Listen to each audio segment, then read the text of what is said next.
It's on again in the Hill City. ODAC baseball on the Lynchburg Hornets Sports Network. The number 4 team in the country. Lynchburg has dropped a few spots in the most recent poll, but the Hornets are 27-5, 13-3 in ODAC play. They're set to host the Virginia Wesleyan Marlins, who come into the contest at 8-16. Hello again, baseball fans. It's Kyle Haney and my guy Ethan Maratsky. Ski, we've got another fun day at the ballpark. It's a bona fide homestand for Lynchburg, too. We got 4 home games this week, today, tomorrow, and then senior day double dip action on Saturday. I am thrilled to be here with you, buddy. Yeah, home games are the most important, especially when you've got a multiple of them in a row. They're so important. You pretty much have to win all these games, especially because you're doing so well, not only in the conference standings, but the nation standings. Obviously, being a top 5 team in the nation for a surplus of weeks, the last couple weeks for Lynchburg is so important. And you're going into a matchup where Virginia Wesleyan almost snuck one in and won that last time, but Lynchburg came back in the 9th inning with another clutch hit from Ty Howlett. We'll talk about that later, but it's a really important game for Lynchburg because Virginia Wesleyan is going to come into this matchup with all the confidence in the world. These teams met 2 weeks ago in Virginia Beach, as you heard Ethan touching on there. It was a close ball game. Expect this one to be close today. Lynchburg split on the road in Danville against Avert this weekend, and we'll talk about those games some. We'll talk about the entire week, and really we got to start talking about the playoffs because they are right around the corner for Lynchburg. This will be game number 33 of 39. There is some wiggle room to schedule a 40th game, but basically you got 5 games after today to make your mark.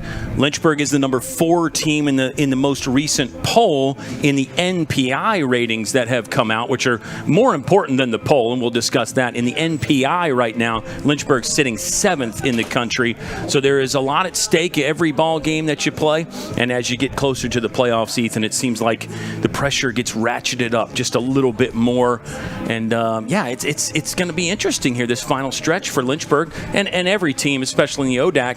ODAC could get 4 or 5 teams in this year with the new format going by that NPI. Yeah, I think when it gets to the end of the year and the playoffs are kind of looming on these teams, obviously Lynchburg, you have all the confidence in the world being, again, a top 5 team in the nation for the last couple weeks, but come ODAC playoff time, all that's thrown out the window. These teams that you're going to be playing up against, like Virginia Wesleyan today, they're not going to care what your ranking is. They're just going to try and do their best to play you well, which it seems like almost every team in the ODAC has played Lynchburg well. Lynchburg's come by with victories a ton this year, but again, all those rankings, they go out the window come playoff time. Everybody gives Lynchburg their best shot. The Hornets have that bullseye. There's a look at your pitching matchup, as we do expect Logan Tapman to take the ball today for the Hornets. Projected starter for Virginia Wesleyan is a very good sophomore, Aaron Jackson. See some numbers for those guys there. For Virginia Wesleyan, they took 2 from EMU over the weekend, so their playoff hopes are alive. They're still going to have a lot of work to do, but the Marlins would love to get in that top 8, get in the ODAC tournament. Remember the format there, fans. The top 4 teams host a best 2 out of 3 the first weekend of May, and then the winners from those series go to the ODAC Final 4, which is going to be up at Capital One Park in Tysons again this year. So for Virginia Wesleyan, that is at stake. They're hoping for a strong push here to round out the 2025 regular season and get in the playoffs. For Lynchburg, their goals are pretty lofty as well. They want to make sure they lock up an ODAC regular season title, lock up that number 1 seed, and then also start thinking about potentially region play and things that happen after that, Ethan. Well, the good thing about how well the ODAC has done in the last, I say couple years, but a surplus of years, is that any team can win it no matter what spot you're in. You go back to 5 years ago, EMU, they faced off against the number 1 seed in the conference, ran off Macon, and they beat them in 2 games, went off to the next round. You go back to last year, Lynchburg, 4 spot in the ODAC tournament, and they ended up winning the ODAC championship and going on to the World Series. So the fantastic thing about how good this conference is that anything can happen on any given day. For sure. You always hear about basketball being a tournament sport, which it is, but baseball, especially at the college level, is really like that too. You get in the tournament, you have a legitimate chance. We get our home plate meeting there. The head coach for Virginia Wesleyan is Chris Francis in his 10th season. Travis Beasley in his 2nd year as the head coach here at the University of Lynchburg. We've got a lot to talk about. We got some guys guys that had incredible weeks last week for Lynchburg, and then Virginia Wesleyan's got some hitters that are heating up as well. It's also Founders Week, which means we've got our Give Day coming up. But here you go. There's a look at some guys that we are targeting. And how about Joe Munitski? He is the Offensive Player of the Week this week in the ODAC. An outstanding week for Joe. 11 hits last week, hit .579, scored 8 times, and Eric Hyatt wasn't far behind. Eric Hyatt's got an 8-game hit streak, and in his last 4, he's batting .615. Eric Hyatt, the hitman, is on a heater. Yeah, you got to give praise to both of those players. Joe Munitz has really stepped up this year. We say it almost every broadcast. He came into this program as a middle infielder, second base behind Ben Jones, found himself in the DH spot last year, and now today started off in a similar spot, but now you see him out in the outfield playing center field, but he's really had to step up for this lineup. And then going over to Eric Hyatt, he's done a great job the last couple weeks, like you said, but has had a little bit of a slow start. About halfway through the season, he had some rough numbers, but he's come back. He's really shown why he's a player that Coach Bees always wants to put in this lineup, and we know that he's got the talent, especially come playoff time, as he was a huge bat in both the last 2 years of the World Series runs that Lynchburg has had. Yeah, Eric Hyatt seems to play his best baseball late in the season, and we'll include this stretch that he is on right now as we get some fun shots of the guys getting loose there. For Virginia Wesleyan, Nick Valentin is one that we have targeted. He's on a 10-game hitting streak, 8 multi-hit games in that stretch. Nick Valentin is hitting over .413 in his last 10 ball games. So we'll keep an eye on the leadoff man for Virginia Wesleyan. We will see him in just a moment. It's almost game time here in the Hill City. Hornets are undefeated at Fox Field. Can they continue that today and the rest of the week? Find out next on LHSN.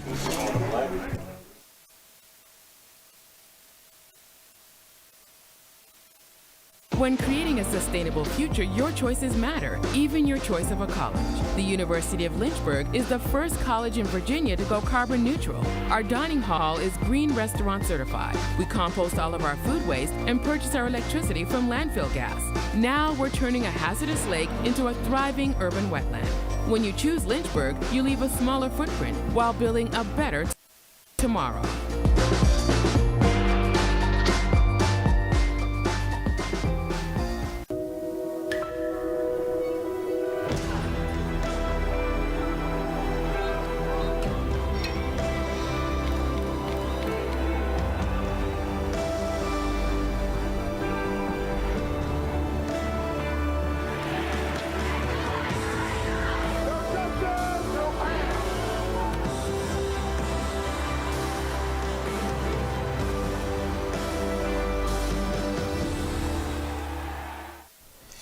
When you come to the University of Lynchburg to earn a master's degree in athletic training, you'll spend time in the classroom, but you'll also spend a lot of time in our top-notch facilities, learning from athletic trainers and working closely with our student athletes.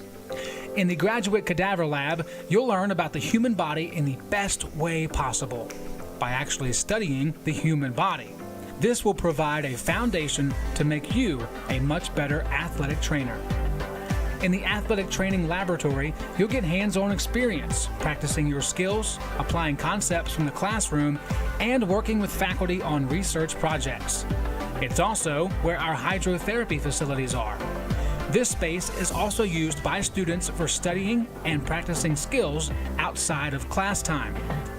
In the Sports Medicine Clinic and Turner Gymnasium, you'll work with student athletes from more than 20 NCAA Division III sports teams, helping get them back to practice and into the game as soon as possible. As an athletic training student, you're a big part of the success of our sports teams and the success of the local athletic teams. We see this relationship as a win-win situation. You learn, and that helps us win.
was looking for a school that could provide me with the athletics, academics to pursue my career, a wind symphony to pursue my passion for music, and really have a nice general atmosphere.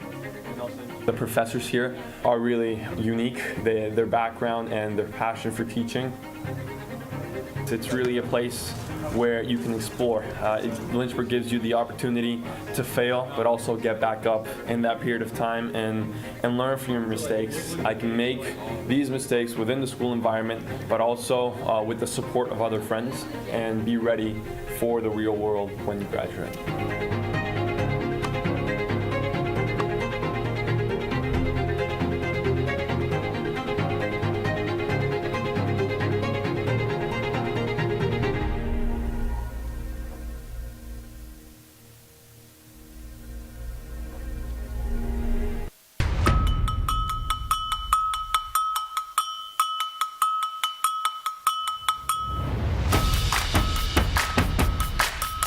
Living the dream. USA, Mexico. That was so exciting.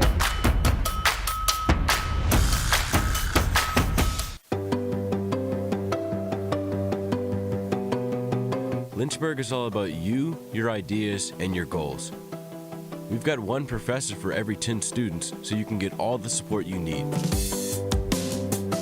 In the classroom, in the lab, or in nature, you'll learn by putting yourself out there, and we're right there with you.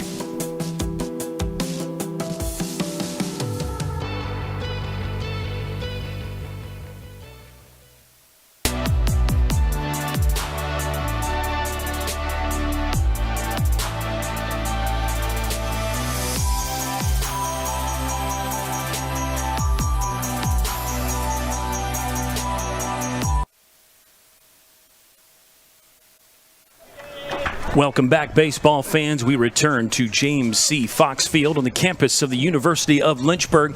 Kyle Haney and Ethan Morotsky hanging out with you. We just concluded the national anthem, and there's a look at your reigning Old Dominion Athletic Conference Player of the Week. Joe Munitz had a fantastic 4-game stretch. Swung the bat, scored 8 times, drove in 5. He had a couple doubles in there. 19th best on-base percentage in D3 baseball right now for Joe Munitz. But what's so great about Joe Munitz in this lineup is obviously you have your 2 hitters with Brandon Garcia and Ben Jones at the 1 and the 3 spot, but right sandwiched in the middle is Joe Munitz, who not only this week has been doing well, but he's really stepped up for this squad and this lineup, and we expect huge things from him just to continue on this season. I think so. It's a huge day. It's a huge week. We mentioned 4 home games for us at Fox Field this week. CNU comes into town tomorrow. Then it's senior day against Bridgewater on Saturday. That's always a great matchup. And the Eagles are the second team in the ODAC conference right now, according to the standings. So stakes will be higher on Saturday. Stakes are high today. Logan Tapman gets the ball to start it for Lynchburg. We'll run down his numbers again in a second, but let's set this Hornets defense. Oh, it's Jackie Robinson Day today, by the way, as well, April 15th. So we'll talk some about Jackie Robinson. But, yeah, how about starting right there with the shortstop, Brandon Garcia. At second base, it'll be Ben Jones. Eric Hyatt is at first. You've got Sean Pokerock doing the catching. Maddox Sutsui is the third baseman. In the outfield, left to right, Logan Webster, Joe Munitz, and Ryder Warren gets the start in right field today for Lynchburg. Hornets are 27-5, 13-3, in conference play, and undefeated at home, 14-0. Here's the lineup rundown for Virginia Wesleyan. It'll be Nick Valentin, the left fielder, leading off. 37 hits this season for the junior from Norfolk. John Bastians is playing first base, batting second. Clay Clark, a lefty second baseman, hitting third. Nick Sylvester is the DH, cleaning up. Josh Jones playing center field, batting fifth. Jason Cacavaro is playing right field, hitting sixth. We'll get some confirmation on the last name there. Nathan Bryant catching, hitting seventh. Owen Matthews is the shortstop, batting eighth. Keegan Magaro playing third base, rounding out the order for Virginia Wesleyan. 8-16 this year for the Marlins. Marlins. Here's the first pitch from Tapman. Swung on, hit pretty well to right center field. But Ryder Warren is there, and we are underway on Lakeside Drive as Warren makes the catch. One pitch, one out. Efficient for Logan Tapman. He really is at his best when he keeps the pitch count down, Ski. Yeah, really good job by Tapman the other day. He kept his pitch count below 70 for 6 innings, and a good job so far getting that first pitch with one out, but a good start for this Virginia Wesleyan lineup. It's a great job from the leadoff hitter in Valentine to set the tone for this squad, knowing that they're confident against Logan Tapman. Tapman typically is in the zone. Control's been pretty good. Bastians will swing at the first pitch. He's a senior from Virginia Beach, 289 so far in the season. 9 career home runs for this strong lefty, so watch out for him. And against Virginia Wesleyan 2 weeks ago, Tapman gave up 2 home runs and 2 doubles, part of an 8-hit explosion for the Marlins against Tapman, where he went 3 1/3. A dot on the outside corner for Tapman will set us at an 0-2 count. That was 2 weeks ago. Tapman did pitch last week against Hampton-Sydney. 5 2/3 innings of work with no earned runs surrendered. So Tapman has been pitching well. The game in Virginia Beach 2 weeks ago, maybe you could call that a blip on the radar as this pitch floats outside. Now it's 1 ball and 2 strikes with 1 out in the visitors' half of the first inning. Yeah, really great job from Virginia Wesleyan a couple weeks ago for majority of the game. Lynchburg, a really great 9th inning with another clutch hit by Ty Howlett. Tapman tried to change up and missed. Counts even at 2 balls and 2 strikes. It's a Ethan Smith birthday today also, Ski. So we got that to talk about, too. Yeah, Ethan Smith, he's just a great teammate to be around, a great base runner for this Lynchburg squad the last couple of years. Tapman took speed off again, and that one was fouled away by Bastians. It's a 2-2 count. Clay Clark on deck. It looks like 4 lefties in the starting lineup for Virginia Wesleyan, 4 left-handers starting. Lynchburg started 7 lefties in the batting order for one of those games against Avert on Sunday. And we'll talk more about the Lynchburg bullpen as they become needed. They only used 2 pitchers. Ooh, watch out. Bastian's caught looking there on a fantastic pitch from Logan Tapman. Great location on the outer third. It caught the black, and there's 2 down in the top of the first. But for Lynchburg, it was just 4 pitchers in the doubleheader against Avert Sunday. Brock Duff worked in game 1, 3+ innings of relief, and Colin McGuire threw 1 inning in game 2. So Ethan, the bullpen should be pretty well intact and in order going into today. But it's a 4-game week, so we'll keep an eye on how things progress as Tapman misses low on the first pitch to Clay Clark. Well, having so many arms in your bullpen is always great to have for a pitching staff, but when you look at the starters for Lynchburg and Logan Tapman, Nick Matfield, and Tyler Callrider, they're typically going to go 5+ innings at least. And so being able to have those long relievers like Brock Duff, Colin McGuire, and Trent Judd this season, it allows you to throw less pitchers just in case you need them more in the future on like a doubleheader day or even tomorrow or midweek where you have 2 games. 2-0 count for Clay Clark. 303 career hitter. Numbers are down a bit this year. He's out in front of an off-speed pitch. How about Tapman there? 2-0 count, not afraid to go to the off-speed pitch. At least that's what it looked like from this angle anyway, and he gets Clark out front. I think that shows you how confident Tapman is on the mound, and it's been like that every single start for him. He's had the experience the last 2 years coming out of the bullpen and sometimes getting the occasional start, but he's done a great job today being that midweek starter role. Clark chopping this one into his own dugout now. 2-2 count. Tsutsui was in tight at third base for Lynchburg, but you see him backing up just a tad. There's a look at the Marlins in the gray pants and the blue top. Virginia Wesleyan 21-20 last year. They probably won't be able to get to that mark this season, but again, a late season push. Virginia Wesleyan might find themselves getting into the ODAC tournament. Clark will just serve one down the left field line. Long run for Webster. He dove but could not catch the ball. So it is a foul ball. Clark got all the way to second base. He'll turn around, and Webster lost the cap. It is a windy day out here on Fox Field. Sunny day. Temperatures are in the low 60s, but that wind could really play tricks on any ball that gets airborne today, Ethan. Yeah, and especially, with this field, it's already a tough job for the right fielder and sometimes for the center fielder to get reads off of the bat with the trees behind home plate. But with that wind, it just makes it that much harder for balls in the air. And if you're Logan Tapman or any pitcher here here on a windy day, you got to focus on keeping the ball on the ground. Tapman 2-2 was low and away, and now our count has run full in the top of the first inning. Nick Sylvester is on deck. You can hear the wind on the crowd microphone. We may have to make an adjustment to the crowd mic there, but it does give you some indication of how hard it's blowing. It's in that 15 to 20 mile an hour sustained range with some gust in the 30 to 40 mile an hour range. Here's another ball that's floated left side. Another long run from Logan Tapman. This catch he will make, and he bangs into the fence there. A little hip check after he hauls it in, and the top of the first is over. We'll stay here. It was a 3-up, 3-down inning for Virginia Wesleyan. Here comes Lynchburg in the home half of the first. It'll be Brandon Garcia leading off, Joe Munitz second, Ben Jones third, Sean Pokorak fourth, Ryder Warren will hit fifth today, Logan Webster sixth, Jake Wright, the DH, batting seventh, and then it's Eric Hyatt and Maddox Sutsui rounding out the order. For Lynchburg in Game 1 against Avert, they mustered up 6 hits, 8 walks, 8 strikeouts. They left 12 on base in Game 1. And then in Game 2, Lynchburg's offense really came alive against the Cougars. 16 hits. They won that ball game 16-3 after losing Game 1 to Avert 3-2 on Sunday. So we have talked about the left on base numbers and how I think they're a little bit overrated.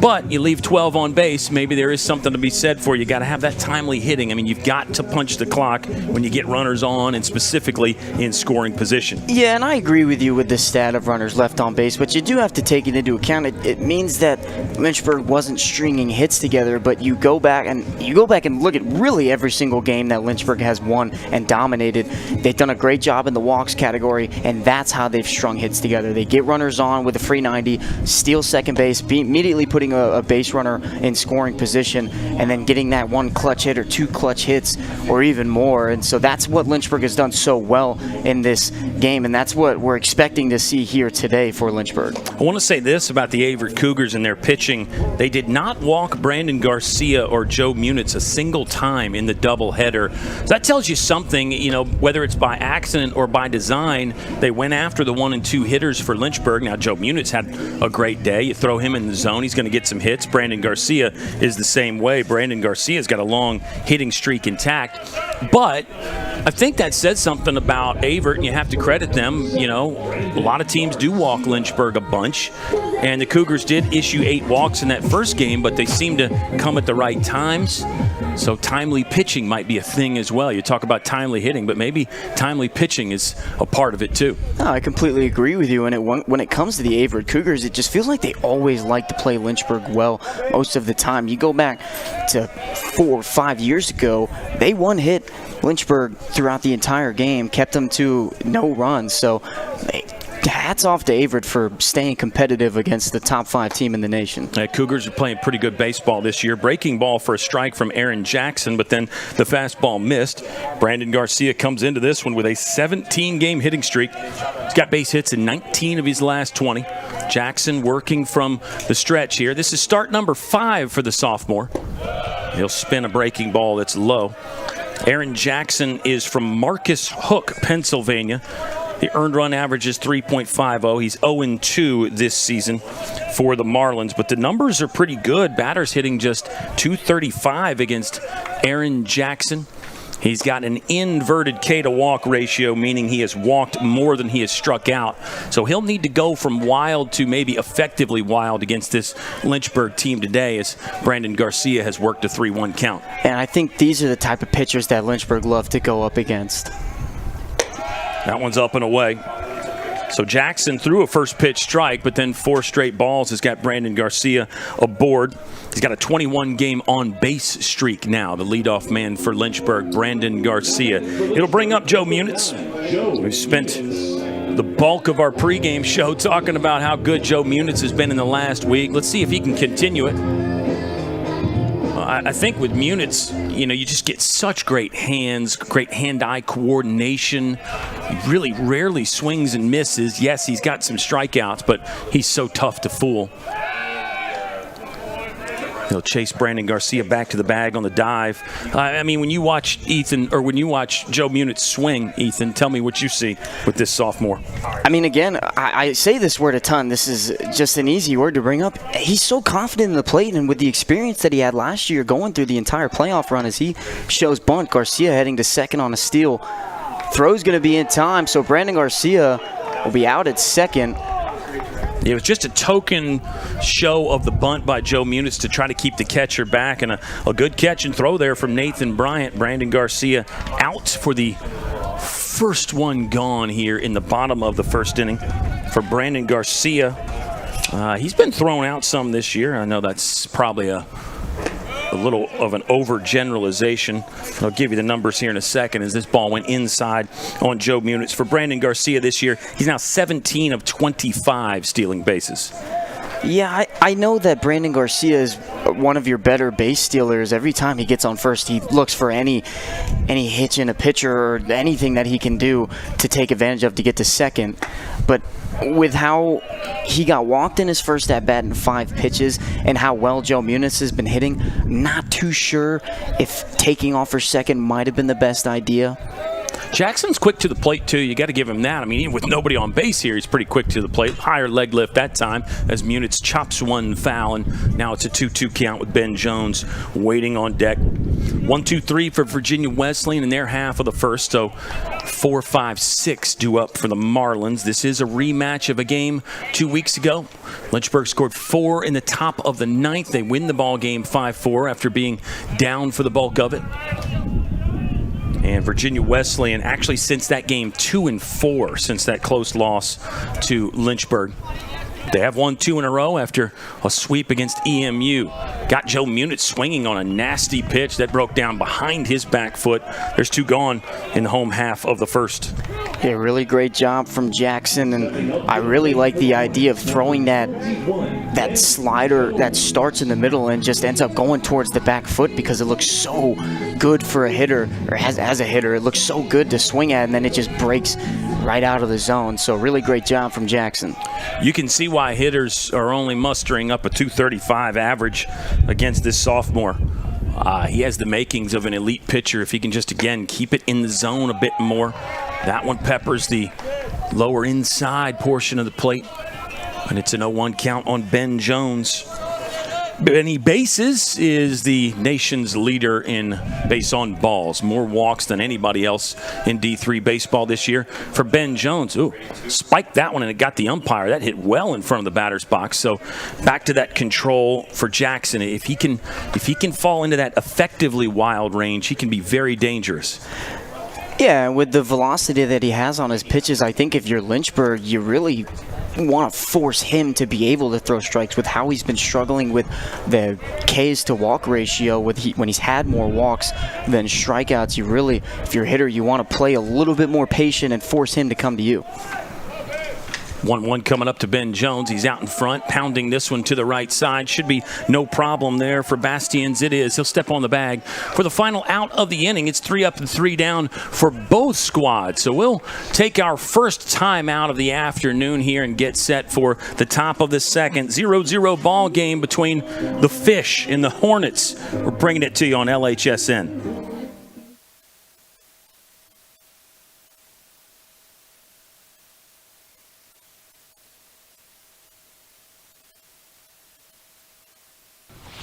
Hi, Mara Willis. How are you? Pretty good.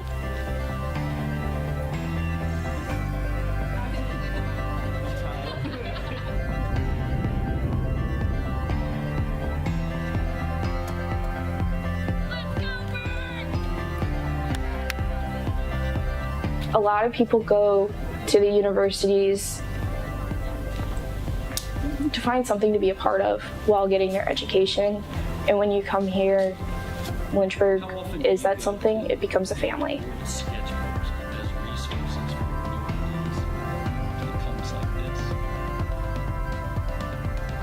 It doesn't matter how long ago you had your professor, they still remember you and they remember all of the hard work that you put in.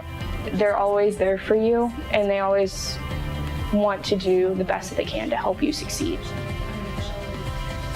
Here you learn how to love one another regardless of what's going on or what you believe. You leave here better than what you came in. It's what the school's really good at doing.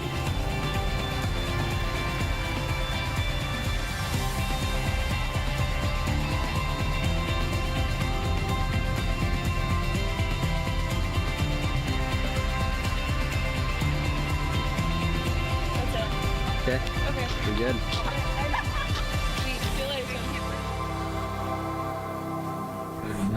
Second inning has arrived here at Fox Field. Kyle Haney, Ethan Morotsky.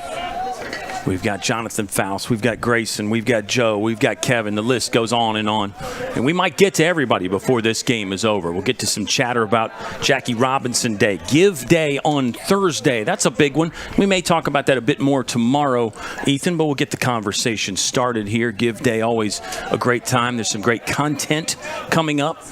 And I'm told the social media is going to be blowing up with shots of Jonathan Faust trying to play golf as well. So that's something to look forward to. 2-0 count here as Logan Tapman pitches to Nick Sylvester.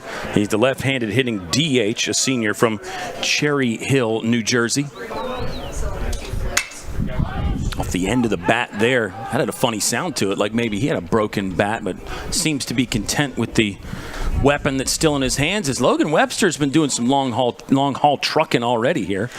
3 long ones today for Logan Webster. Yeah, nothing that he's not used to. We've seen a ton of diving catches out there in left field from Webster, so we know he's not afraid to get down and dirty.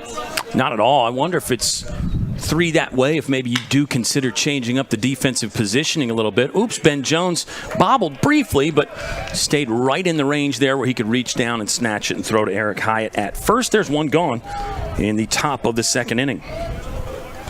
I really like the approach that these Marlin hitters are coming into the box with. Is they're not afraid to swing at Tapman. You know that he's one of the better pitches in the ODAC, and you know that he's going to give you strikes, whether it's with the fastball, the curveball, or the changeup. He's just done a great job so far, and I think that's the approach that you have to have. Breaking ball from Tapman, called strike. Outer third to Josh Jones. 293 hitter, and not really a full season worth of work. This is going to be game 17 that Josh Jones has played in. 12 hits on the year for this sophomore. Tapman works out of the windup, and this one is slashed over Wake Fieldhouse to set up an 0-2 count.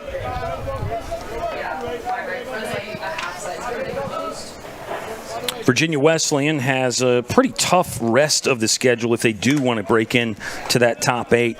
They're going to be at Washington and Lee this weekend. They host Hampton-Sydney in a midweek next week, and then finish against Roanoke. Jones floats this one to right. Ryder Warren is there. He'll jog into a relatively easy grab for the second out of inning number 2. A really great job, and if you could, you might be able to hear it as soon as that ball went into the air. It seemed like almost everybody in that dugout was yelling in, so being able to help out pretty much everybody, and that's the teamwork aspect that we get. Obviously, you have your 9 on the field that are playing, but everybody on the bench and in the bullpen is included also. Yeah, that's one of my themes, really, in every sport. I think great defenses communicate. You hear it so much in basketball and in football. They're always talking about things, but I think in baseball, that's a trait as well. Those great defenses are the teams that really communicate at a high level. Bottom rail fastball for Logan Tapman to Jason Cacavaro. He's playing right field. Got a few folks from Virginia Wesleyan in the chat. I think we're getting the last name right, but you can help us out, fans. Don't be shy. And we'll say hi to some folks as this afternoon goes on here. Can't wait to talk more about Jackie Robinson. May do that after this half inning here. There's 2 outs in the top of the second. It is Jackie Robinson Day. Made his debut on April 15th, 1947, 78 years ago. The 1-1 is chopped to Ben Jones. He'll figure out a medium hop there and toss to first base. It's 6 up, 6 down for Logan Tapman. We head to the bottom half of the second. Yeah, Jackie Robinson, just one of my all-time favorites. And you talk about breaking the color barrier, and then he continued, even after his playing career, to fight for civil rights with Martin Luther King, and he opened the door, helped open the door for so many players. And I just love the story, and I love to branch out off of that because nobody talks about Larry Doby. Do you know about Larry Doby? I don't. Larry Tell me Doby about him. is the first African-American to play in the American League. And he made his debut the same season as Jackie Robinson, 1947. Wow. Larry Doby debuted in June of that year. So Jackie started the year. That opening day was on April 15th back then. But Larry Doby made his debut shortly thereafter, and you just never hear about that. And he obviously did not have it easy in the American League, playing in places like Cleveland and Boston at the time. And Larry Doby was really good, by the way, because the Cleveland Indians at the time, they won the World Series in 1948. Larry Doby hit like .302. So again, Jackie Robinson gets so much credit, as he should, but you got to branch out a little bit, I think. I think Jackie just opens the door to talk about more of these great stories. We don't talk about Jim Thorpe. Jim Thorpe, indigenous American playing in the big leagues. In addition to being a gold medal winner, Jim Thorpe was also an incredible football player. Jim Thorpe, one of the greatest athletes of all time. We don't talk about him enough. He needs more credit. I think there's so many other people that you can talk about, and when you go to Jackie Robinson, I mean, the movie 42, obviously, one of my favorite movies to ever watch, but it's just a small portion of what actually happened, and you really got to go look into it, because all that stuff that happened in that movie, yes, it did happen, but there was so much more that Jackie Robinson had to go through, and just a role model for really should be everybody, whether you're playing baseball or any other sport. And I agree, and even without what he did to break the color barrier, I mean, just his athletic story is incredible. And he was a 4-sport star at UCLA. Vin Scully's got this story about how they went ice skating one time, and Jackie he'd never done it, but somehow by the end of the afternoon, as Sean Pokerock flies one over our heads, but by the end of that afternoon, Jackie was such a great athlete, he figured it out. He figured out a way to ice skate. He didn't want any coaching or anything. He was just like, I'll figure it out. I'll watch everybody and figure it out myself. He's a golfer and a tennis player, won like junior tennis tournaments. And this is, again, in addition to being a track, baseball, basketball, football star at UCLA, which even back then wasn't shabby. Well, yeah, and I mean, even going into the baseball aspect of it, you go look at him, majority of his younger career, he was a middle infielder, could also play third base. This one's flown into right field. Camped under it is the right fielder, and that's going to be out number 1. But he was a middle infielder / third baseman. When he got into the Brooklyn Dodgers system and got moved up to the Dodgers, actually moved over to first base. And I know that obviously the fielding aspect of fielding ground balls is similar, but you're playing with a completely different glove. You're playing at a completely different spot. You have the hot corner at first base, but if you really think about it, for lefties, first base is that hot corner. So it's a completely different position, and that's the athletic aspect of how well Jackie Robinson can overcome adversity. Yeah, he won an MVP. He was Rookie of the Year. And, you know, back to the doors that he opened for guys. You think about in the next 11 years or so, the amount of African-American players that won MVPs. You got your Willie Mays, you got Hank Aaron, you got Ernie Banks.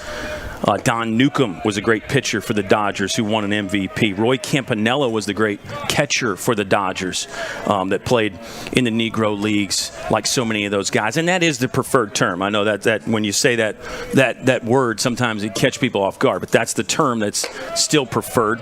And it's just incredible to think about the talent that had been there. And, you know, you think, I mean, what if you could have got an all-star team from those eras to play a major league all-star team? How exciting that would be. It's a 3-0 count to Ryder Warren. But, yeah, there's so many great stories, and that's, you know, what Jackie Robinson Day does. You get to talk about them. And, of course, everybody wearing the number 42, and that comes from Pee Wee Reese saying we'll all wear the same number, and maybe they won't know which one Jackie is, so they couldn't yell at him and heckle him and all those things. And Jackie always credits the teammates like Pee Wee Reese for embracing him and making him feel welcome and confident and saying, hey, just go out there and play your game, man. You're ready. It's crazy how everybody changed knowing how well that he's done. Ryder Warren slashes one down the line. Good effort there. It's going to be close at first, but Ryder Warren will take a head-first slide in safely. Good effort by John Bastians. He knocked it down, but the ball got away from him, and that should be hit number 1 of the ball game for either team. Ryder Warren with a single there, and he's aboard. But, continue your thoughts there about Jackie Robinson. It just seemed like you go back into that day, you had a couple of them playing into the Major League Baseball, and as soon as everybody saw how successful Jackie Robinson was and everybody else, it just seemed like everybody flooded in to the MLB, and it's something that's so amazing. And you got to think, too, in that era, obviously, well, one of the things for many players in that era, and including Jackie Robinson, served in the military. That's one that we probably don't talk about enough. I mean, this guy's a veteran. Hold that thought, because this ball is stung. Logan Webster roping this in the left field. Oops, left fielder fell down. Ryder Warren's going to try to advance on that. He'll get there. Webster will do the same with a head-first slide into second. And it's a back-to-back hit parade for Lynchburg. The left fielder, Nick Valentin, slipped.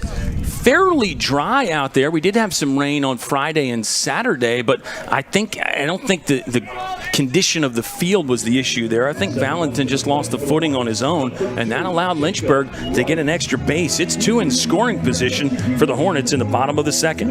And really good 2 straight hits for the Hornets. Now, if you're Jake Wright, you got runners on second and third. Obviously, you want that single, but really anything to the outfield is going to score a run here. Jake Wright steps in, check swing there on a ball that was close, but will be ball number 1. So pressure now for Aaron Jackson.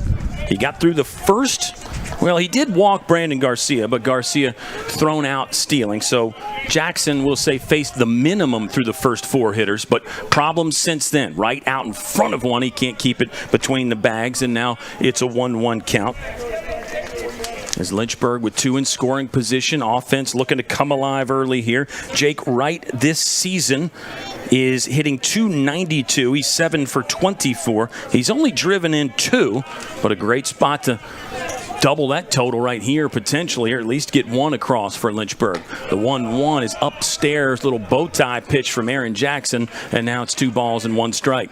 Great job from Jake Wright so far. Obviously, staying aggressive on that foul ball that just missed the bag, but you're also staying patient at the plate.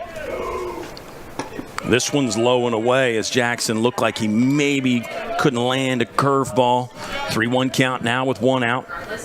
Hitters count for Jake Wright with Eric Hyatt on deck, who is one of the hottest hitters around right now, maybe equally as hot as Joe Munitz. Eric Hyatt had a fantastic day last week. Jake Wright will just bang one through the right side. 1 run is in. A potential play at the plate. Logan Webster, slides in safe. Webster scores. Warren scores. And advancing to second on the overthrow was Jake Wright. There'll probably be a hit and an error there, but Lynchburg on top 2-0. Just a great job and a fantastic at-bat from Jake Wright. The 3-1 count, obviously you want to stay patient because you do have that strike to spare that can drive it to a full count, but staying aggressive, driving it in the right field, and scoring 2 runs. So great job from Jake Wright. Yeah, good point there by you. You have to maintain that patient approach, but the aggressive approach as well, and it worked out there for Jake Wright. He did double his RBI total in the season. Went from 2 to 4 right there with 1 swing.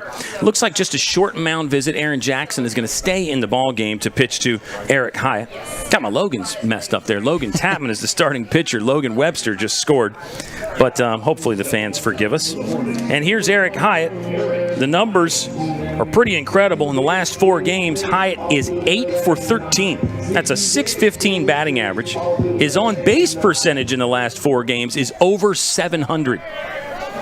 Hyatt has been on a heater. Let's see if the hitman can strike again. Breaking ball from Jackson, low and away, and it's a 1-0 start to Eric Hyatt. Well, having an on-base percentage the last couple of games over 700 is so great, and especially to have that down at the bottom of the order to where you have 1 batter and then it just flips around to Brandon Garcia.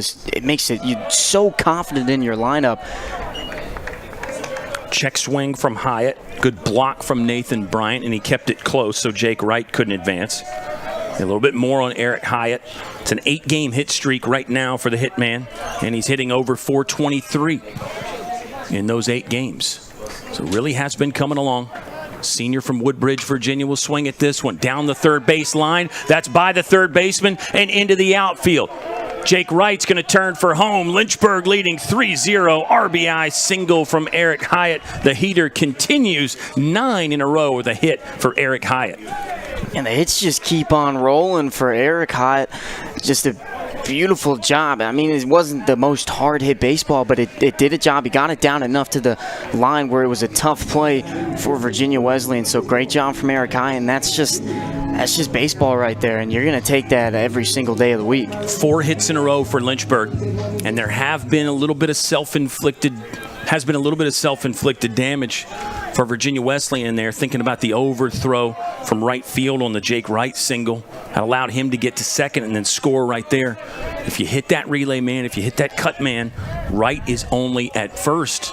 And now it might just be runners on first and second. Instead, Hyatt's at first with 1 out. The hitter is Maddox Tsutsui. He'll study the curveball. It's a called strike. Should be an 0-2 count now with Brandon Garcia waiting on deck. Aaron Jackson's going to have to work hard to get out of this inning here. Good action pitch upstairs that Tsutsui will swing at and barely stay alive. And Maddox Tsutsui probably has one of the smoothest swings on this team. Barrel is in the zone a lot, and that's why he can foul balls off like that. Tsutsui drove in 4 in Game 2 against Avert 48 hours ago. Game took place on Sunday because of that rain on Friday. Cougars backed it up to let the field dry out a little bit. 0-2 count. Hyatt has become a base-stealing threat this year, too. That one awfully close to the zone.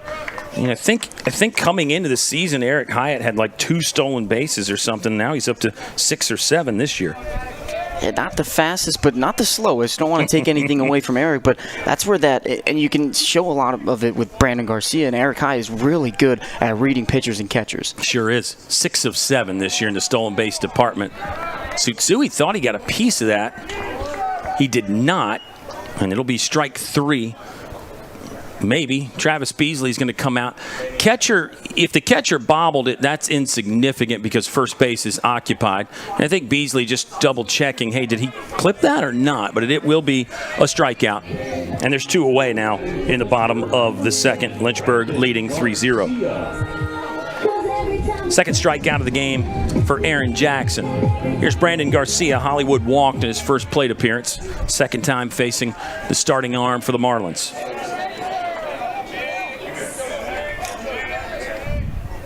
Jackson set, delivers. Outer black for called strike 1.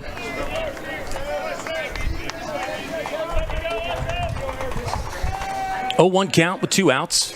We're in the bottom of the second inning here at Fox Field.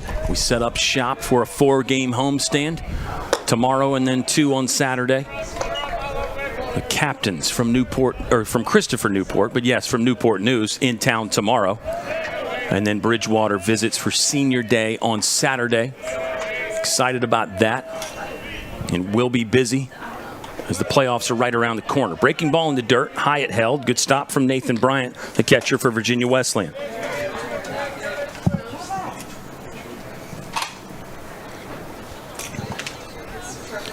Bryant's going to adjust the laces on the left cleat. We're about ready to go. The wind is whipping out there, Ski. Look at that flag above the scoreboard. Don't want to lift anything because you know you're most likely not going to hit one out here. And you want to keep it on the ground, try and keep the line drives and the pop-ups to a minimum. It is blowing in from right center field. Longer hold that time from Bryant on a heater that was close. And it will be a 3-1 count now. On deck is Joe Munitz, struck out in his first at-bat against Aaron Jackson. Here's the 3-1 to Brandon Garcia. Ground ball, right side. Is that fair? That ball is foul. I've seen several balls go down each line today, Ethan, from lefties and righties. I mean, guys are really making use of the boundaries here today. Probably not by design, but it's interesting. The hitter's been a little out in front on a good off-speed from Jackson, so just recognizing that early and being able to sit back and even drive it towards that opposite field. I mean, Brandon Garcia with the patented, I say patented, but it seems like almost every barrel he gets is to that left side.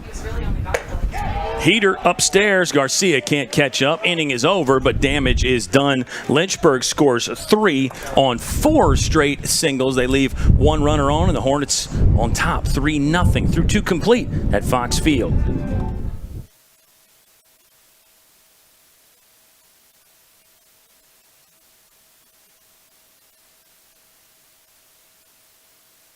Think a private education is too expensive? Think again. At the University of Lynchburg, you can get a personalized education for the cost of a state school. If you're commuting and you get our top scholarships, you could pay much less. And you get all that without the hassle of giant lecture halls. Our faculty know your name here and do more than just teach. You might even do research together and plan out your next career moves.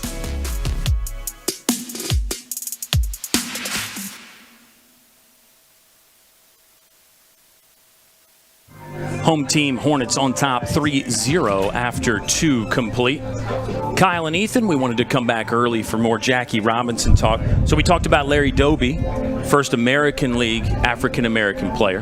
What about the first African-American manager in the big leagues? Do you know who that is? Trivia question there. I do not know. Well, you should know. I should know. Because this guy managed close to you for the Washington Nationals for a bit. He also managed in Baltimore for a bit.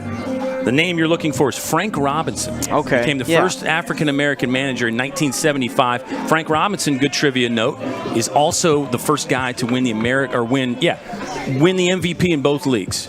One in the American League and the National League. Won with the Reds, won with the Orioles. Frank Robinson, really one of the few great players and great managers. Usually the guys that are the great managers were just like average players. You know what I mean? I mean, really, when you think about that, like, name me a Hall of Fame player that was also a good manager, other than Frank Robinson. Man, it's tough. I don't know. See what I mean? I want to think of. I'm thinking of all the ones that we have going on right now, but I can't really think of any. I mean, I know. I know Craig Counsell wasn't a Hall of Famer, but I know he's a World Series. He's got a ring for a World Series, and he's managing the Cubs now. But you have guys like Craig Counsell and Aaron Boone, Terry Francona. You have guys like that were good players. They were good players. Yeah. Even Bobby Cox, Joe Torre. Joe Torre's an exception because I believe he's in the Hall of Fame as a player as well. So he would be another one there that could be considered. But yeah, usually it's tough for those elite players to also be elite coaches for some reason. Basketball-wise, Larry Bird was one that was an elite at both, but he didn't coach very long. Got into the GM side. Steve Kerr, is he in the Hall of Fame for basketball? Steve Kerr is not, but he's got great numbers. The no-hitter's gone for Logan Tapman as the catcher for Virginia Wesleyan. Pounds one up the middle for the first Virginia Wesleyan hit of the game.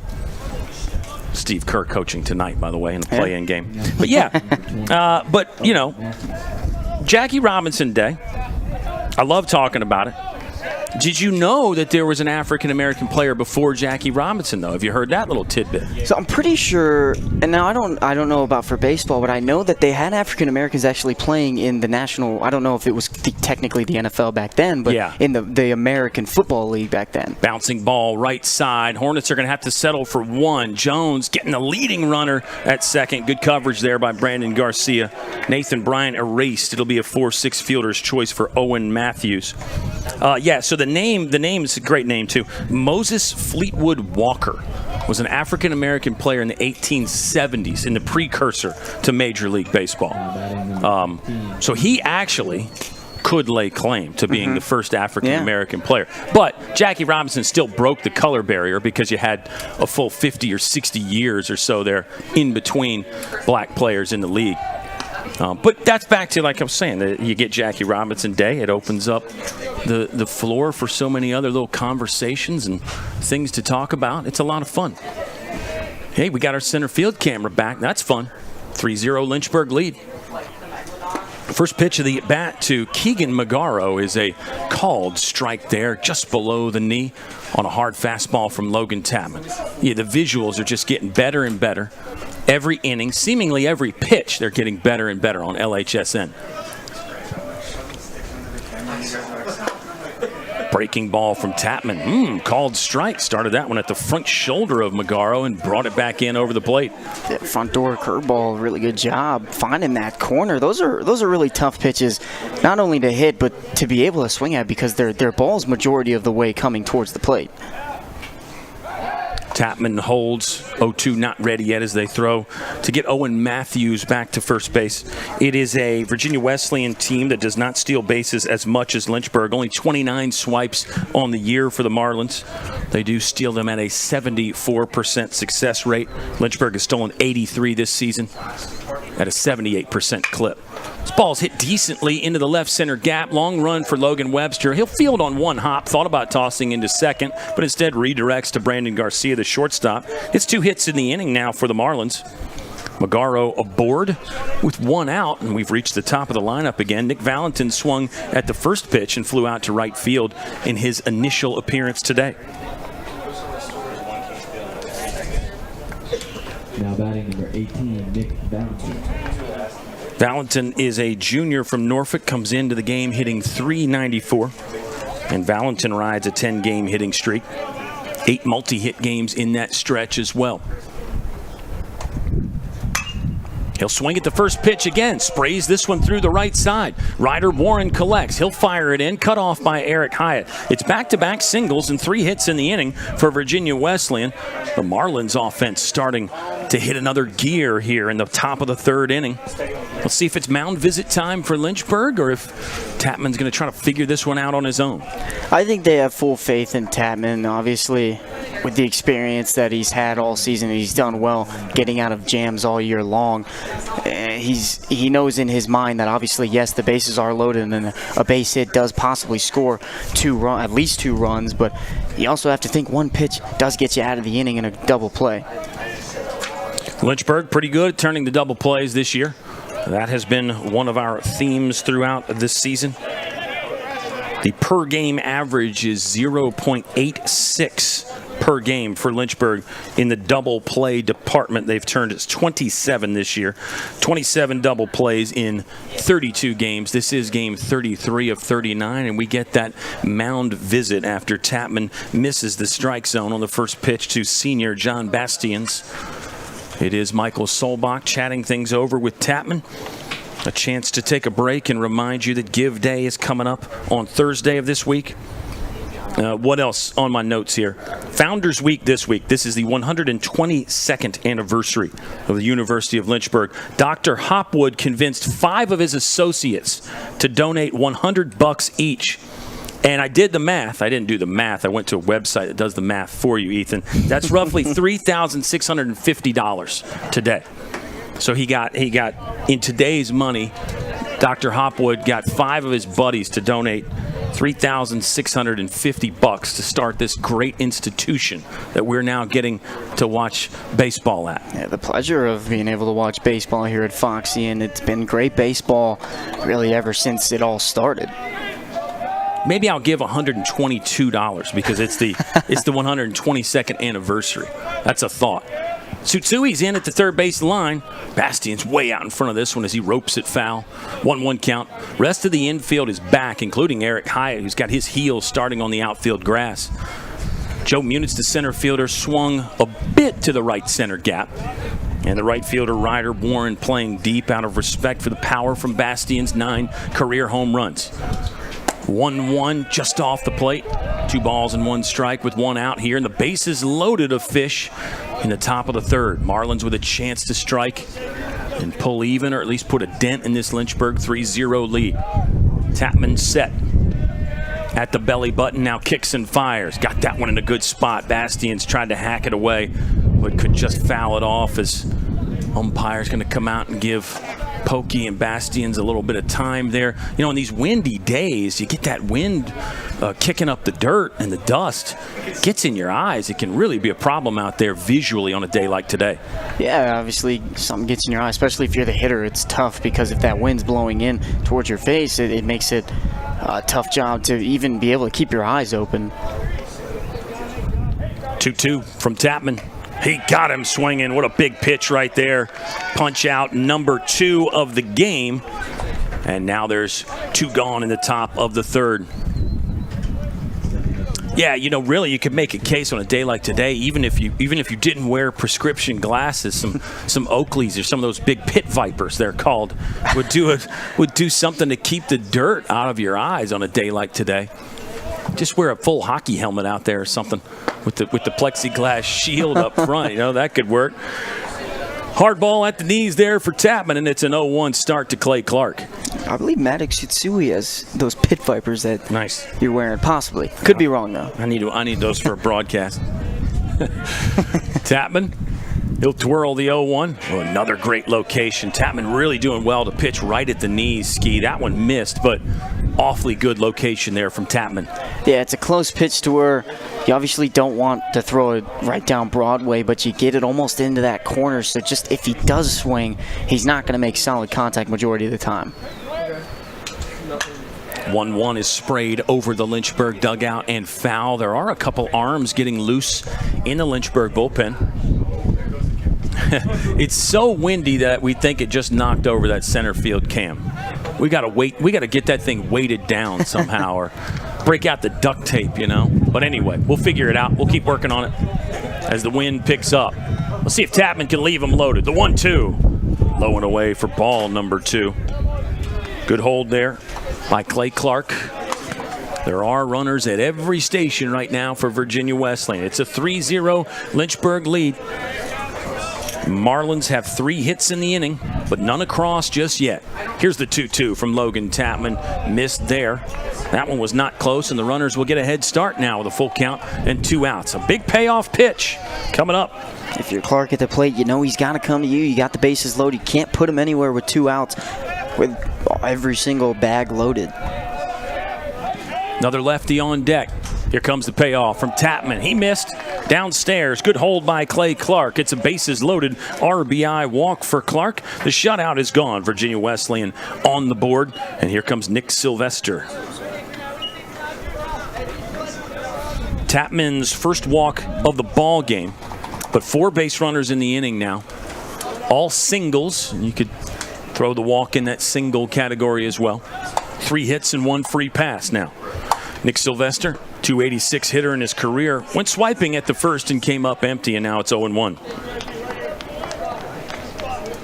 Sylvester grounded out to second base in his initial at bat of the contest here, which is game number 25 for Virginia Wesleyan.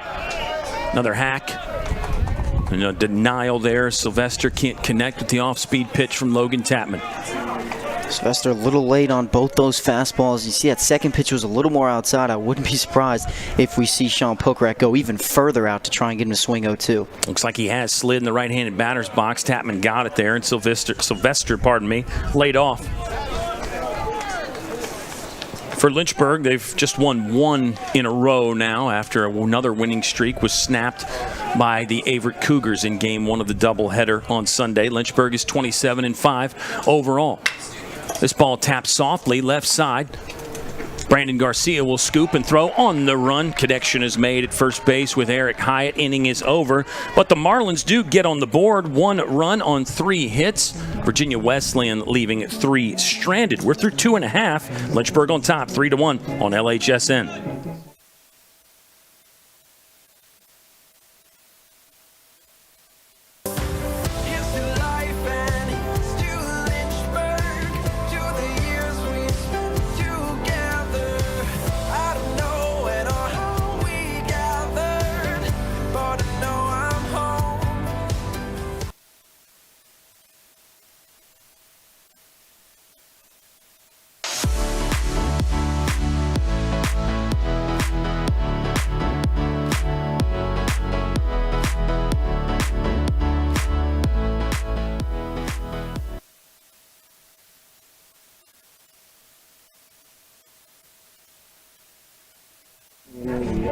Bottom 3 at Fox Field. Kyle and Ethan spending some time with you. There is a pitching change for Virginia Wesleyan. We'll identify the new arm here in a second for the Marlins. Looks to be another right-hander. Lynchburg leads 3-1. Virginia Wesleyan on the board there in the third. So interesting from Tapman. He surrenders 3 hits, Ethan. There is 1 walk in there. But you could argue he didn't do a bad job of minimizing the damage and only giving up the 1 run. Yeah, no, I completely agree with you. The bases loaded with 1 out. Anything can happen on both sides. A single scores 1 or 2. A double scores possibly everybody. And then obviously you got the long ball opportunity with the wind, possibly a little less of an opportunity to be able to knock 1 out of here, especially to right field with the 2 lefties that Virginia Wesleyan ended the inning with. But no, I completely agree with you. Tapman did a great job being able to have some damage control and get out of the inning and possibly throw even more now after that. Ski was busy looking up the number number 42, which, of course, was the Jackie Robinson number and got retired by all of baseball. Mariano Rivera was the last one that was allowed to wear it. And, of course, he's a first-ballot Hall of Famer. The only unanimous Hall of Famer, Mariano Rivera, which is incredible baseball thing. But we were looking up some other legends to wear the number 42. I'm trying to find it, but I did find Jackie Robinson's first ballpark, obviously, that he played in for the minor leagues when he was with Montreal. Yeah. It's now called Jackie Robinson Ballpark, but it's home of the Florida State League's Daytona Tortugas, still in play. They're still using that field. It's a single-A affiliate for the Cincinnati Reds. That was in Florida. Yeah. And then he did play in Montreal because his wife learned French, actually, while they were up there. It was a great story. Joe Munitz going to pump one to the left center gap. This ball is down. This ball is extra bases. Joe Munitz will take the turn and cruise into second. So Joe Munitz, not exactly a Munitz missile there, but a base knock and extra bases for Joe. 5th hit of the ball game for Lynchburg. Leadoff man aboard for the second time today for the Hornets. We are in the bottom of the 3rd. Here comes Ben Jones. Joe Munitz's hot streak continues. We'll keep an eye on what he does this week. Joe Munitz is a threat to go back-to-back Player of the Weeks if he keeps this up. Long way to go, though. But, tell me more. By the way, the pitcher is number 29, Matthew Weber for Virginia Wesleyan. Jones will foul one away. Weber is 2-1 this season. This will be appearance number 11. He has made 2 starts. 4.94 is the earned run average. Good strikeout to walk ratio for Matthew Weber. 24 punch outs to only 9 free passes. 0-1 from Weber. I just barely missed the strike zone, and now our count is even at 1 ball and 1 strike. So obviously the last player to wear number 42 is Mariano Rivera, like we talked about. I've got every single one of them. There's a team you want to know. Oh, I've got all of them from every single team. The last player to wear 42. That is fun. Let me ask you this before you get into the list there as Jones watches an off-speed pitch. How many of them are like household names or guys you've heard of? Some? I know I've heard of Dave Smith for the Cubs. Okay. Going down the list, there's not many. Okay. Well, Ben Jones will foul one away. It's 2-2. Here's one that you'll know. Pedro Martinez. Oh, really? Pedro wore 42. For the Padres. That's interesting. For the Padres? Yeah. Pedro Martinez. 93 to 94. Did Pedro play for the Padres? Yeah, Pedro Martinez, left-handed Pedro Martinez, now often left-handed. So not Pedro Martinez, the Hall of Famer Pedro Martinez. Pedro was right-handed. Yeah, then yes. Okay, so that is a name that we recognize, but different Pedro Martinez. See, that's why you got to read into it. Yeah, for sure. For sure. Full count coming up to Ben Jones as that ball missed high from Matthew Weber. Second pitcher that Virginia Wesleyan has used. Joe Munitz bouncing off at second. Weber will take 2 looks there. Now the pitch. Fouled away again by Ben Jones. No, and again, that wasn't a criticism because, there's a lot of names. There's a lot of guys that have played Major League Baseball. I bet you there's more than one Dave Smith. Wait, didn't you say Dave Smith was one of the guys? Definitely has been more than Dave Smith. Pretty average kind of, name there, generic name. No offense to the Dave Smiths out there or even the Ed Smiths out there. Ben Jones will push one to the left fielder. Catch is going to be made here by Nick Valentin. Joe Munitz will have to hold at second. There's one down in the bottom of the 3rd. But it's fun. No, it's fun. And with baseball, what's fun and what's crazy is all the stats and all the numbers through some of these guys' career. I mean, there's never a shortage on like a stat or a number, It's not like soccer where you have 1-0 games and 2-0 games. And like if a guy scores 6 goals in the year, he had a great year. You know what I mean? Like you've got a lot of stats in baseball that you can talk about. Well, here's another one for you. Give me one. You got Mo Vaughn. I don't recognize the name. Oh, Mo Vaughn was the last player to wear number 42 for the Mets and the Angels. Okay, yeah, Mo Vaughn started his career with the Boston Red Sox as a left-handed hitting slugger. You don't remember Mo Vaughn, huh? No. He was a lot of fun. He was involved in a notable bench-clearing brawl as well. Gotta remember the other guy he got tangled up with in that. 0-1 to Pokey. Check swing. Umpire will either call it a strike or say that Sean Pokorak went around. It's a 3-1 ball game there as Joe Munitz leads off at second. He doubled to begin this bottom of the 3rd inning. Sean Pokorak flew out to right field in his first at bat. This is a new pitcher for the Marlins, Matthew Weber. Pokey pounds this one into the dirt circle. Shortstop will have to hurry. They got him in time there. Good play by Owen Matthews for the second out of the home half of the third. This will bring up Ryder Warren. Warren got the first hit for Lynchburg. That was back in a 3-run second inning. Here's an interesting one for you, and this is the last one I'll bring up. No. Minnesota Twins, Sure. last player to wear number 42, Michael Jackson. Now, I don't think it's the same Michael Jackson that everybody would be thinking about immediately. Right. But that's back just to those an names. interesting one. Back to those names, yeah. Yeah, that's a lot of fun. Also, the last one to wear for the Guardian, or at the time, it was the Indians. Yeah. Oh, the Michael Jackson. Yes. Okay. Feels like he might have been a relief pitcher. Not sure. Might check. This is fun, though. This is a lot of fun. Ryder Warren flares one foul. It'll be a 1-1 count for Virginia Wesleyan. They've got 5, 6, 7 coming up in their half of the fourth on a windy Tuesday. Game 1 of a 4-game homestand here for the Lynchburg Hornets. Fourth-ranked team. Good cut there from Warren. Oh, look at this. Joe Muniz is going to score. The throwback bounced into Ryder Warren's bat and went up the third baseline, and Joe Muniz was ready. He remembered the first rule of baseball, keep your eye on the ball, and he took off when that ball just kind of rebounded and caromed up the third base line. Ryder Warren took a swing, and on the throwback, the catcher's throw hit his bat. And I think this is going to stand. The umpires are going to talk about it. But look, Ryder Warren didn't go out of his way to alter that throw or anything. He just made the swing, and it was a quick throwback by the catcher, Nathan Bryant, who I think is just going to unfortunately get dealt a hand of bad luck. You just got to be a little bit cleaner on the throwback as Bryant bounced that one right into the hitter. And this is back to what we've been saying all season, one of our themes, Ethan. You watch baseball and you just see some things that you've never seen before. Yeah, I think you're right where the call's going to stand, because Ryder Warren stayed in the box the whole time, and like you said, he didn't try and alter the play. It's the same thing if you have a righty in the righty's batter's box and say a runner were to take off for third and try and steal third. Say the catcher steps out and throws it but hits the batter. He stayed in the batter's box, which means he didn't alter the play, so the call will stand. Yep, that's exactly what happened. No problems from Chris Francis, the head coach for Virginia Wesleyan. He seemed to be okay with the call. Ryder Warren will ground out to the shortstop, but what a high awareness play there from Joe Muniz.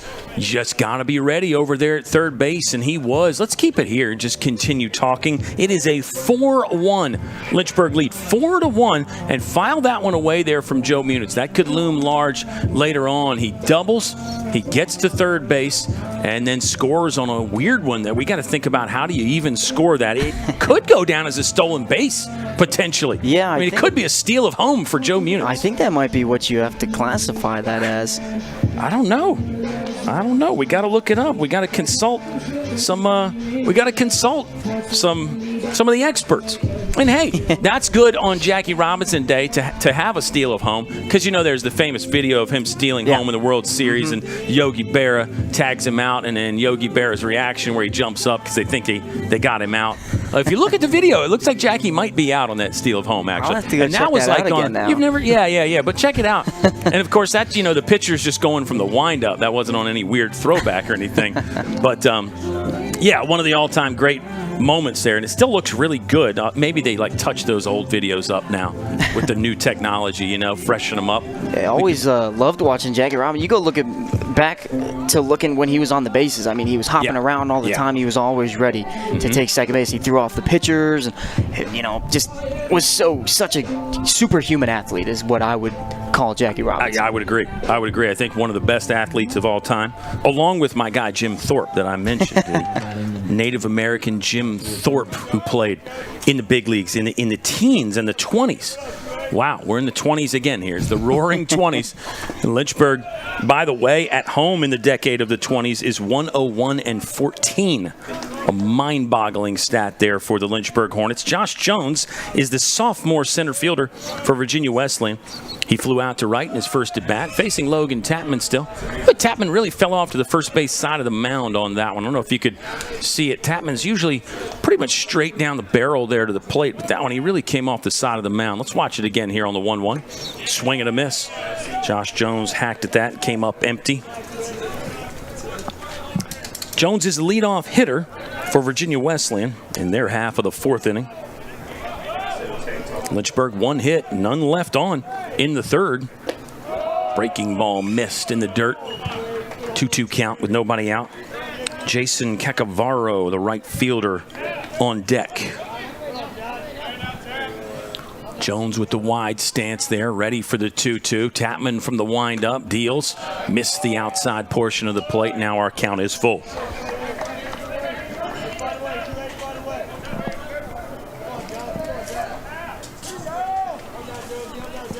Infield, regular depth. Everybody back.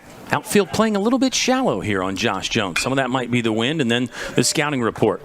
5-hopper to Ben Jones. He'll scoop and throw the sidearm. Oh, Josh Jones made it close down there. Hard 90 from him, but it's the first out of the inning. Really good at bat. Driving into a full count to start off the inning, and you're making Tapman throw a decent amount of pitches, and through three and a third of an inning, you're at 53 for Logan Tapman. It's kind of the complete opposite of what we saw last week against Hampton-Sydney from Tapman. I think we mentioned that in the pregame there that we both think, and maybe everybody thinks, Tapman's at his best when you keep the pitch count down.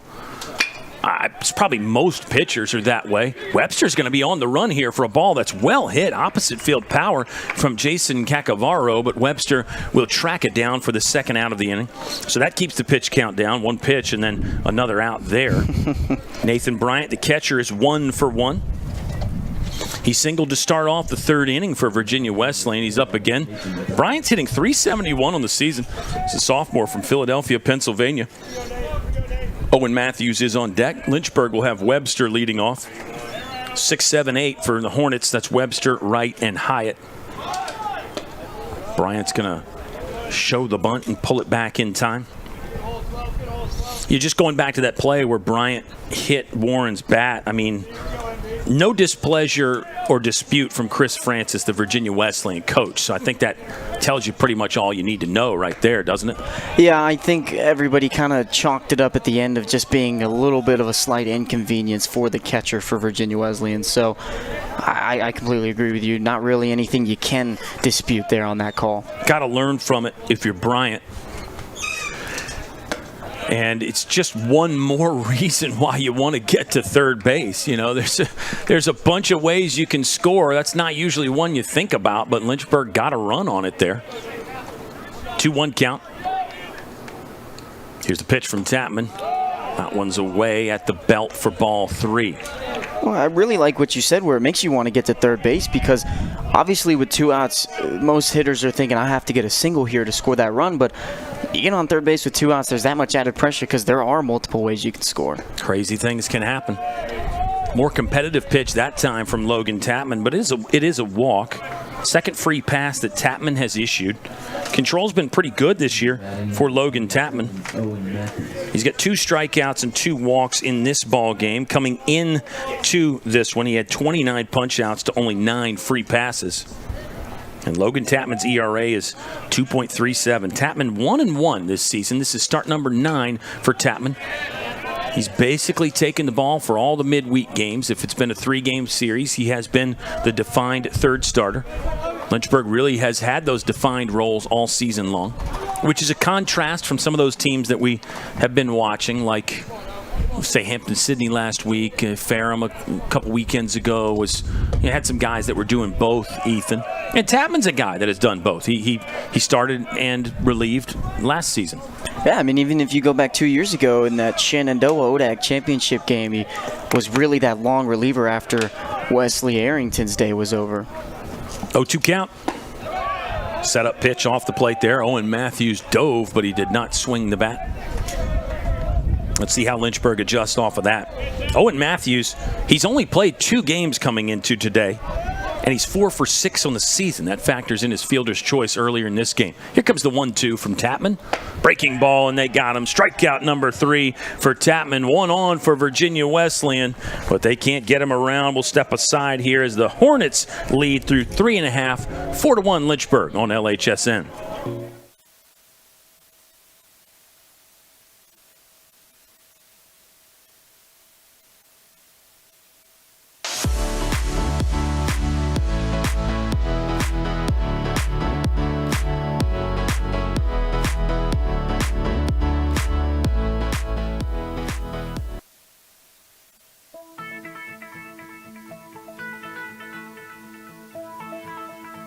College has given me the flexibility to pursue my passions and my interests, and I've recreated my identity for myself aside from just being an athlete. My greatest personal discovery has been that I am capable of doing things that I didn't know I was capable of doing. To be able to study what I wanted to and continue to play the sport I love, all of those things came together very nicely in one package in Division III.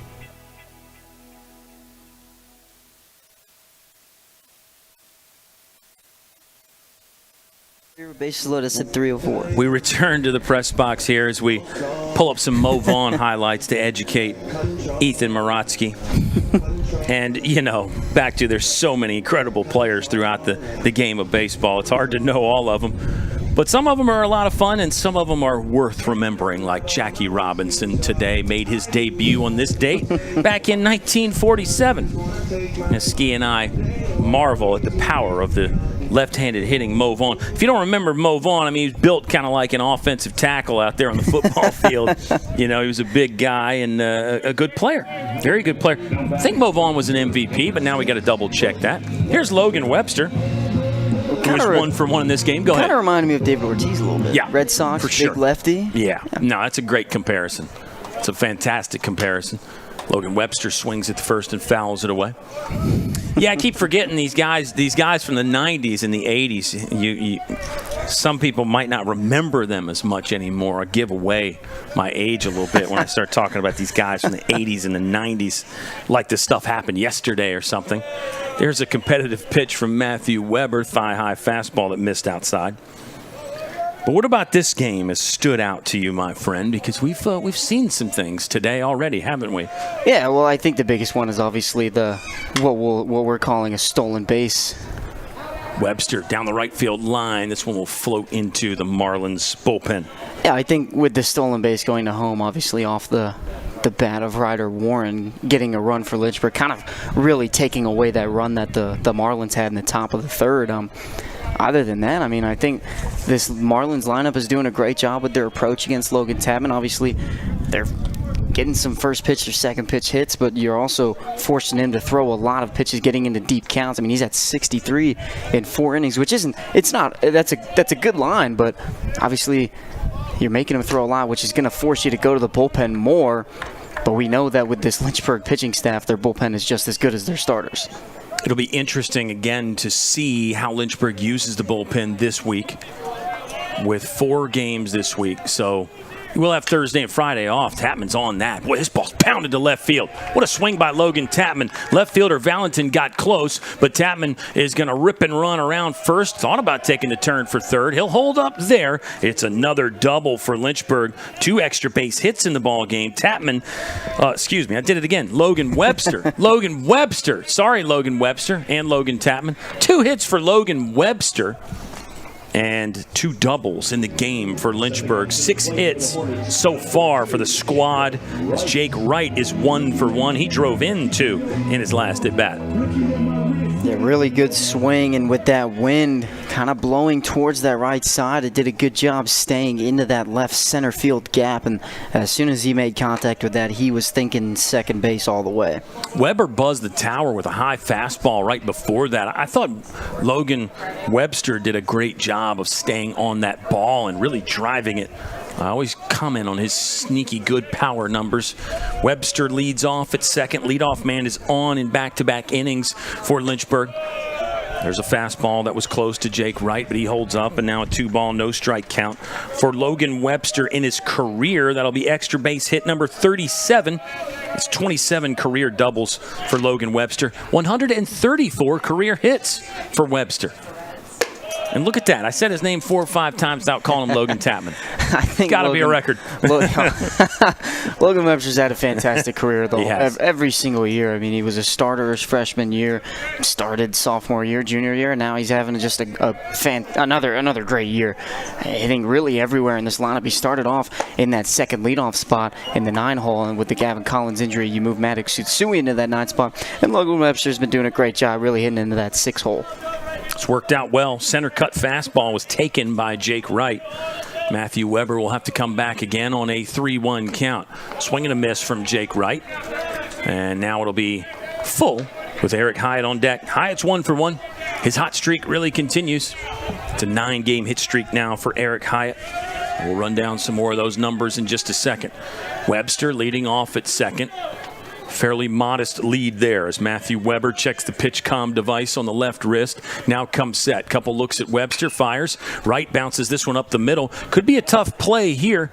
Throw to first is in the nick of time by Clay Clark. Did a nice job to move towards the bag and make a strong throw for out number 1 in the bottom of the 4th. Obviously not a hit that Jake Wright wanted, but you did do a job and you moved Logan Webster over to third for a hot-hitting Eric Hyatt. So now there's just a runner in scoring position 90 feet away, and we saw it last inning. There's a ton of ways that runner on third can score, but with how well Eric Hyatt's doing in Lynchburg, if you're in this situation, you're in a good spot. Hyatt's 9 for his last 14. That includes this game and the last 4. He will swing it to first and just blister it. The hitman strikes again. It's an RBI single for Eric Hyatt. He was ready. It's a 2-hit day. And, adjust your stat there. Hyatt is 10 for his last 15. Joe Munitz should share some of that ODAC Player of the Week award with Eric Hyatt. Yeah, great swing. I mean, the aggressiveness, and I think that's how much success that Eric Hyatt's found in his last 10 or 15 at-bats.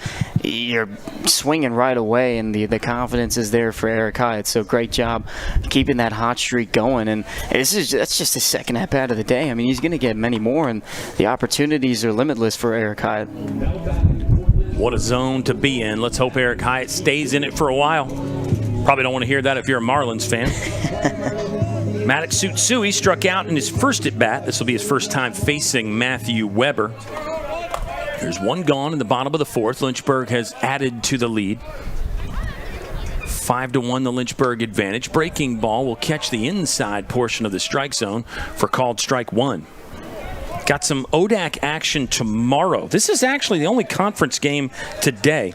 A lot of the teams are playing non-conference stuff today, whereas Lynchburg's playing their non-conference tomorrow with CNU. But here's a rundown of the games tomorrow. Bridgewater's at EMU. Hampton-Sydney at Randolph-Macon. Roanoke will travel to Ferrum. So got to figure out what Shenandoah and Avert are up to. We can find out in between innings. We'll ask the experts, or just check the website also, which is really fun to do. The ODAC website, get all the stats and the standings there. Lynchburg right now 13-3 in conference. They are at the top of the chart. Bridgewater not far behind, 11-4-1. Yes, you can have ties in college baseball. Roanoke is third, 10-5-1. Shenandoah fourth right now, 11-6.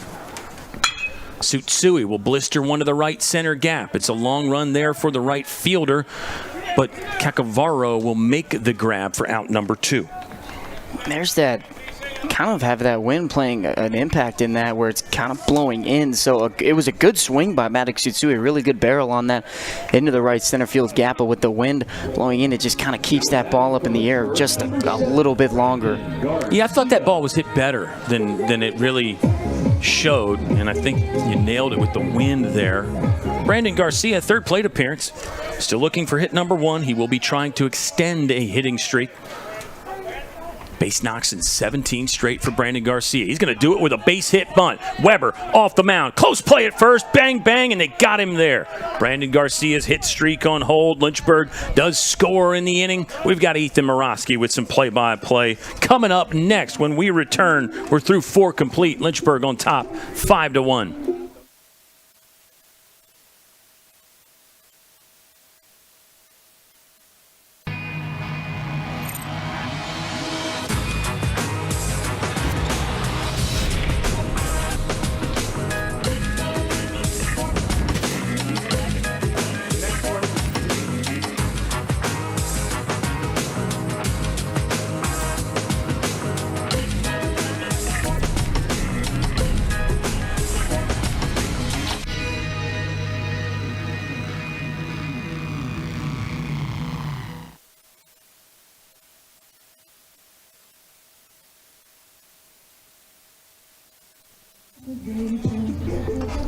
Welcome back, Lynchburg fans, and then you see it right there. Logan Tapman through 4 innings, 3 strikeouts, 2 walks, and only 3 hits allowed. 1 run has scored for the Marlins. So Tapman, he's thrown more pitches than we've normally seen, but he's still doing a great job out on the mound, and there's a reason why he's one of the top pitchers in the ODAC, and you could argue in the country. So he's been doing a great job, and he'll continue his success on the mound here as we head into the top of the 5th, almost halfway through the ball game. You catch a little bit of Eric Hyatt there to the left in that camera view. He's done a great job today too. 2 hits in 2 at-bats. So really this Hornet lineup has done so well throughout the entire day, and you're backed up by a great pitching performance from Logan Tapman. Complimentary baseball. The football people always talk about complimentary football, but I'm stealing that term. But yeah, great defense, great pitching. You get some offense going. Lynchburg's got a couple double. Munit's one of those. Webster one of those. 2 hits for Webster and Hyatt for Lynchburg. They have the 2-hit days right now, part of a 7-hit Hornet attack at the moment. And look at Tapman attacking the strike zone again. I completely agree with you. He's doing a great job just on the mound, showing the authority of his pitches. He's got every location so far. He's been doing a great job. As that one just misses the corner, you can see that Coach Beasley and Solbach, the 2 pitching gurus in this coaching staff, are really doing a great job of having Tapman just locate on that outside corner, but they're not afraid to also go inside, as that's a really, really great breaking ball, pulling the string on Magaro and getting yourself in a 2-strike count. Good mix of in and out for Tapman. You nailed that. Good mix of the off-speed stuff as well. Changeup needed to be better this time around against Virginia Wesleyan. Looks like it has been. Swing and a miss for Magaro. Another strikeout for Logan Webster. That's going to be number 4 on the day, and 2 in a row as he struck out Matthews to end the top of the 4th, and that'll flip the lineup around for Valentine, who's seen 2 pitches today. We saw that a couple times this year. I think it was Tyler Mason from Ferrum. I remember he did something similar where he just swung at everything he saw. Let's see if that continues. 1 for 2 for Valentine. Well, a lot of people say that first pitch is always a possibility of being the best pitch in the at-bat, as that one wasn't the best pitch in the at-bat from Tapman, as is in the dirt for ball 1. Valentine 1 for 2. Had a single in that 3rd inning. Was left on base at second and flew out to right field in his first at-bat. As that one is also in the dirt. Good block by Sean Pokrack with the glove, which is something interesting. Obviously, with the catcher spot, you're going to drop and block, but with no runners on, a lot of catchers are going to say, what's the point? You know, you don't want to waste your energy. So, which I can agree with. I was a former catcher. Obviously, that was high school. As that one's fouled to the right side. That feels like that was only just like 2 or 3 years ago. But realistically, for me, that was 6 years ago. So now I'm showing my age. You are showing your age, yeah. Yeah, typically with nobody on, catcher's just going to go try to pick it rather than block it. And yeah, I think most coaches are okay with that. Save a little wear and tear on the man back there with the tools of ignorance, as they used to call the catcher's gear. This one's floated into right field. Ryder Warren diving, can't make the play. Valentine's going to head for second, a possibility for 3 bases. He's going to round second, head for third. Throw from Garcia, not going to be in time.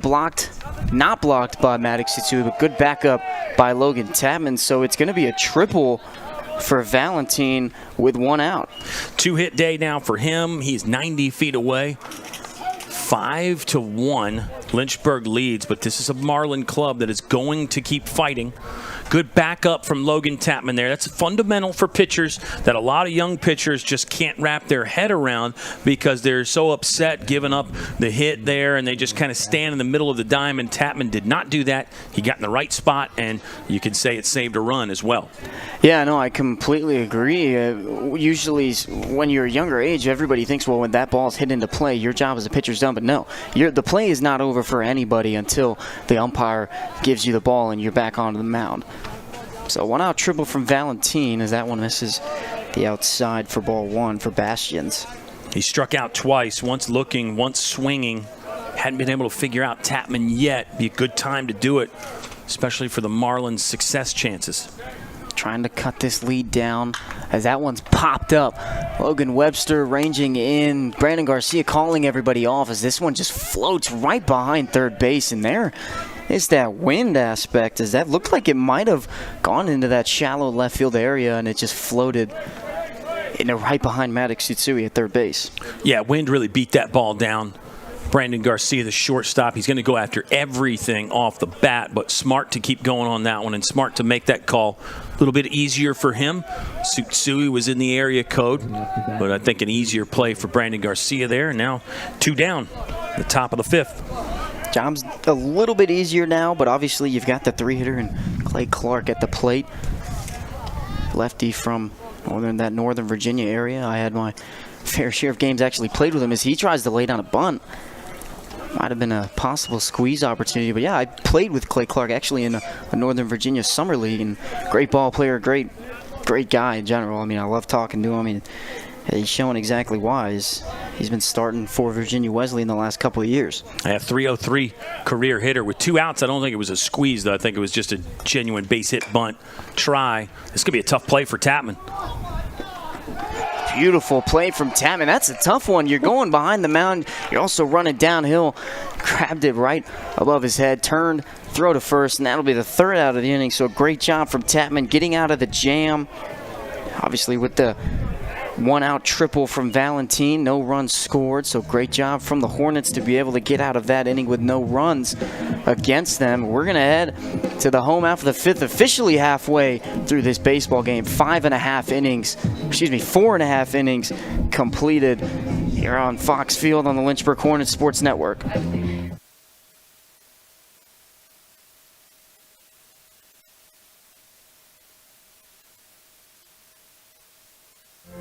Football has taught me a lot throughout my life.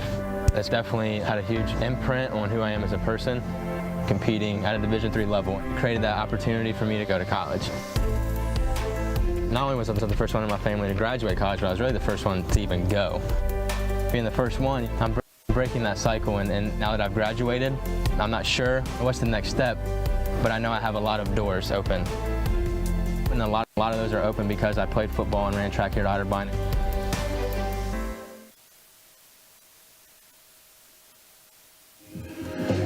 Home half of the 5th inning set to commence. We've got a new pitcher for the Marlins. It'll be Brandon Drury, number 8, the sophomore, listed as utility for the Marlins. So he's going to try and keep this damage control down so far for the Hornets. Hornets going to have Joe Munitz, Ben Jones, and Sean Pokorak leading off the inning. So obviously you're on a tough part of the lineup, and especially because you're starting off against 2 lefties as a righty pitcher. So going to be a tough test for Drury on the mound. Drury's got a 7.80 earned run average. This will be appearance number 7, 15 innings of work. Struck out 12, walked 8, batters hitting just .241 off Brandon Drury. So some good numbers for these Marlins pitchers. This is arm number 3 that Virginia Wesleyan has used. They're still in arm's length, but Lynchburg's in that zone where they can break the game wide open here, especially with the heart of the order. Joe Munitz doubled in his last at bat and scored on that weird throwback from the catcher to the pitcher that actually ended up bouncing down the third base line. It'll be lefty, lefty, righty at the plate for the first 3 batters. Joe Munitz has had a hot bat for the last couple weeks for the Hornets. He's going to try and continue at first pitch outside off speed. Tried to catch that back door curveball corner. How about some shout-outs real quick? Tim LaDuca is watching and listening, saying he is enjoying the tones of Ethan Morotsky and enjoying the Hornets being up 5-1. More on Tim LaDuca in a bit, because you talk about guys that know baseball and guys that are excited about Jackie Robinson Day today. That's Tim LaDuca. Ginger Arrington says, let's go Bird. Chris Jones in the chat.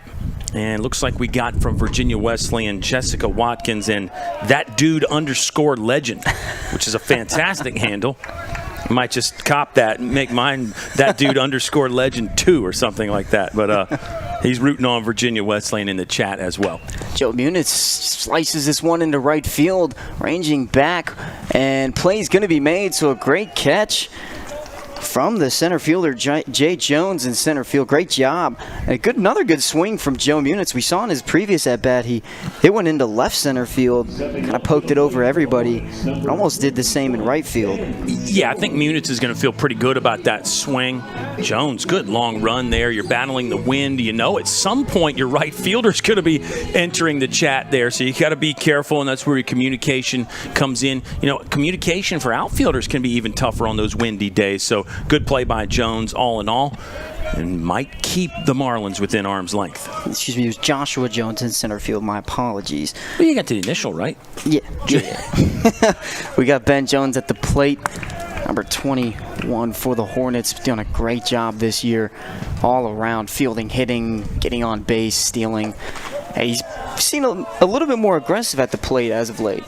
I think so. I think Ben Jones, again, he leads the nation in walks. I don't think he loves walking. He would rather hit, but he's so disciplined. He does what it takes to win games.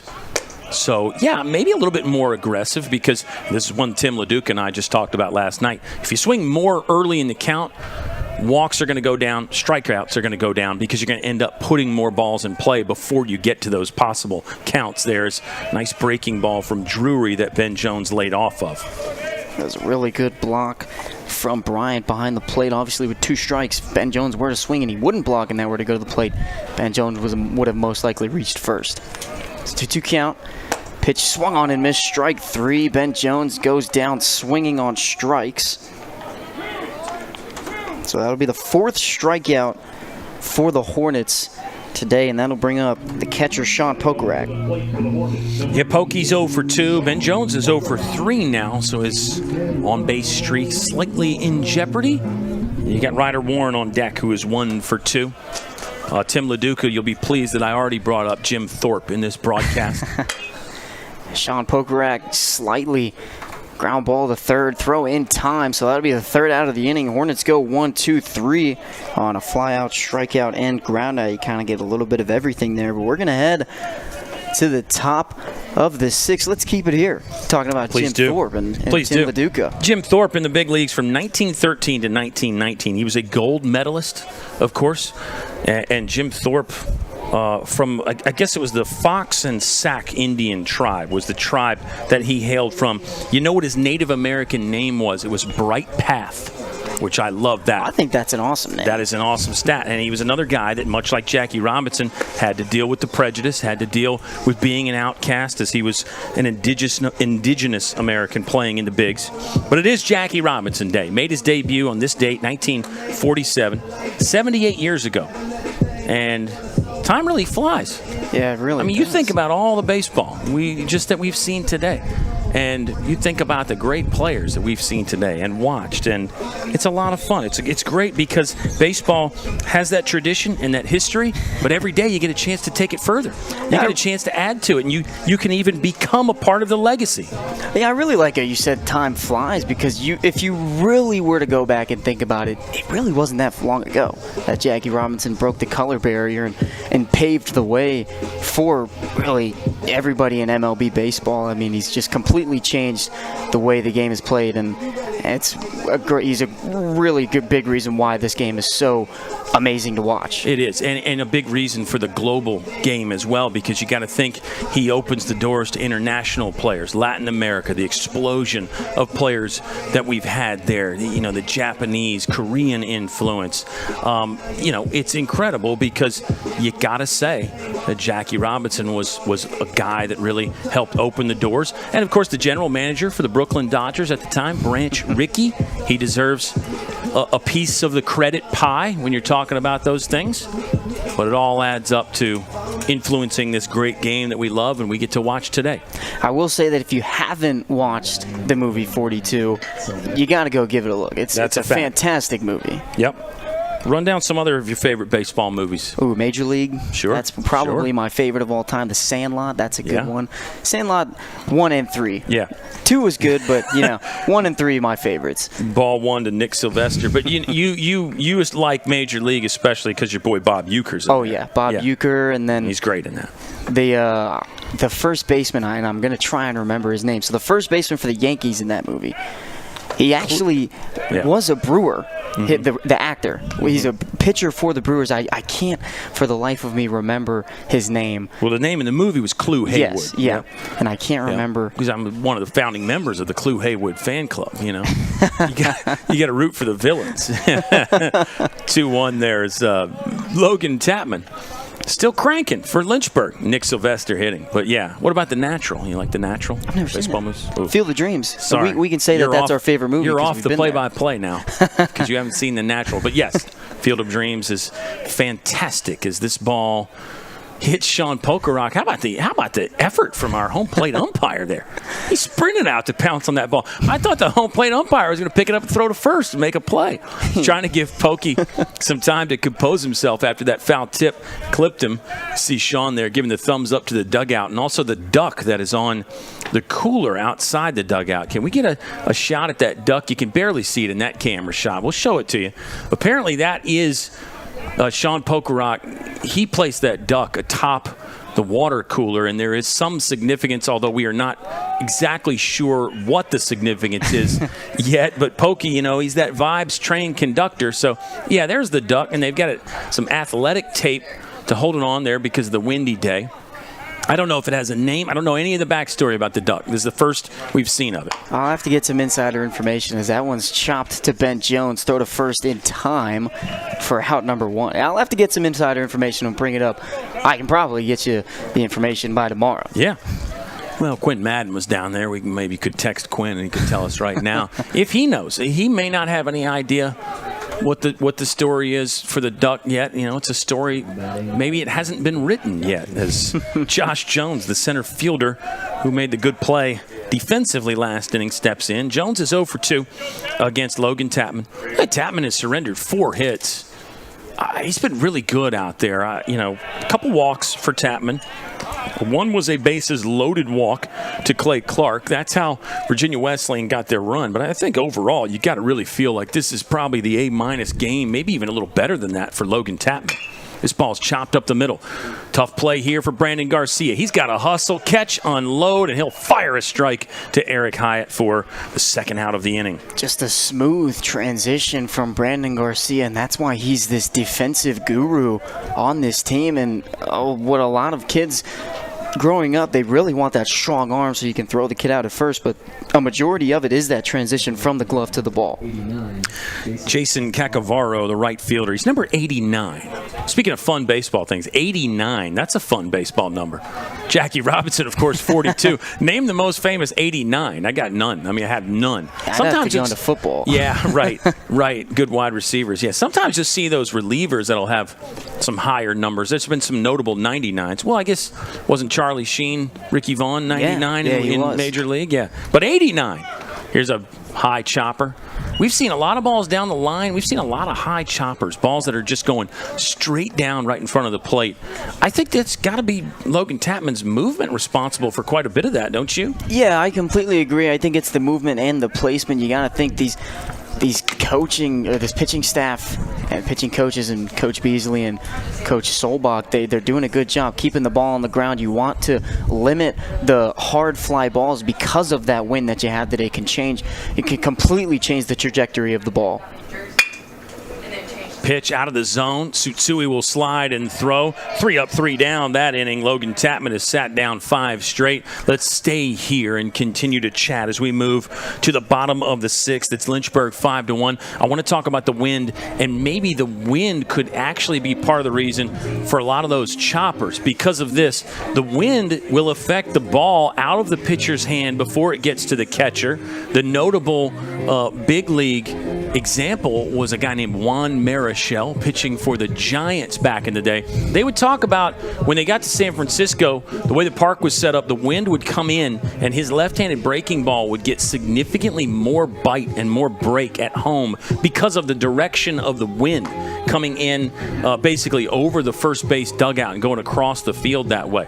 So I wonder, on a windy day like this, we talk about batted balls being influenced, but maybe pitched balls are influenced by the wind a little bit too. Yeah, well, if you see majority of the game, the wind has been blowing straight towards the hitter. Yeah. There's a possibility. It's not a possibility. It's definitely a thing where a fastball it could put some extra velocity, not much, but the wind blowing in towards the hitter with that fastball definitely puts a little tiny bit more exit velocity from the pitcher. Yeah, I think it kind of knocks it down a little bit too, especially off-speed pitches. Because your fastball is going to have some backspin that helps that carry, that inline carry, and sort of keeps it traveling a little bit better with the backspin.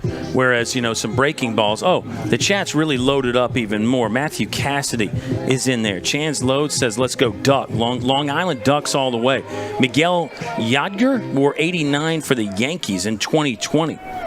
Well, this is fantastic insight here. And apparently that was the final number used in the big leagues. Well, I think Turk Wendell wore 99, but maybe just the last time 89 was worn there. This is fun, though.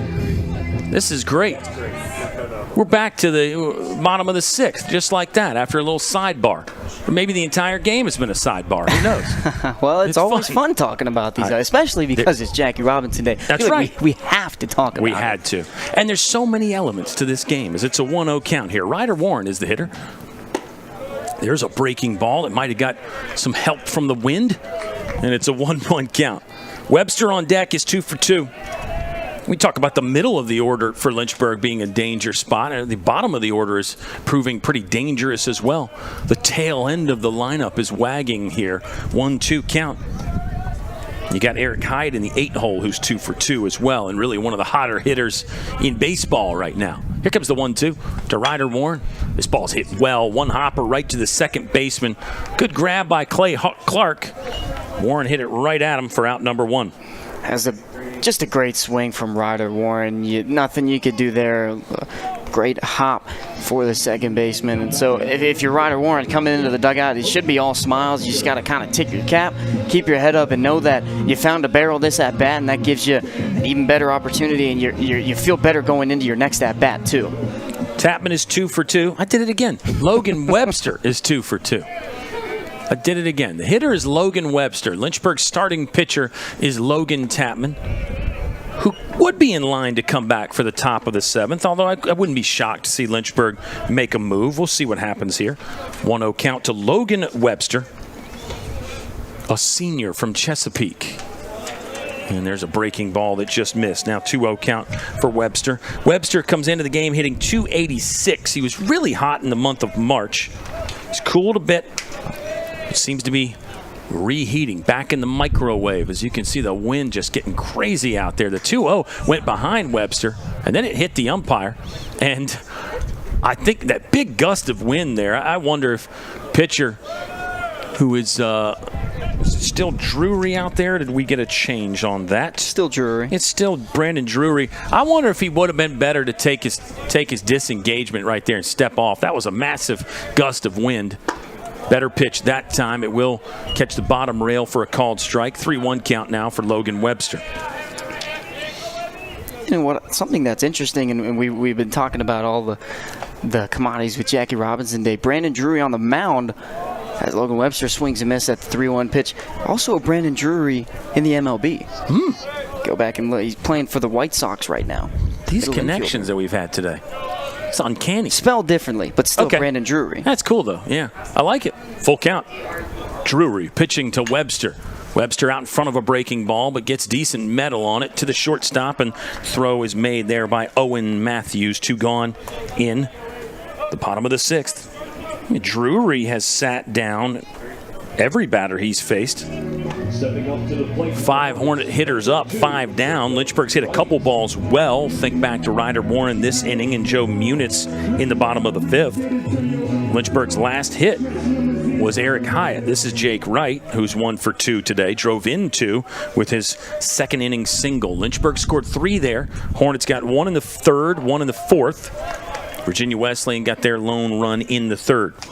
Through 6 complete, Virginia Wesleyan has 1 run on 4 hits. Marlins have left 4 on, 3 of those in scoring position. Jake Wright rolls one to the second baseman. Throw across the body by Clay Clark is on target, and it's another quiet inning for the Hornets. 6 up, 6 down for Brandon Drury. Virginia Wesleyan in striking distance on the Lynchburg Hornets Sports Network.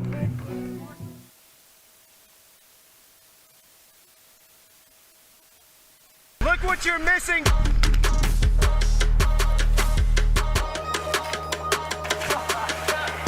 It really don't matter to me. I'm just happy to be here. I might go crazy.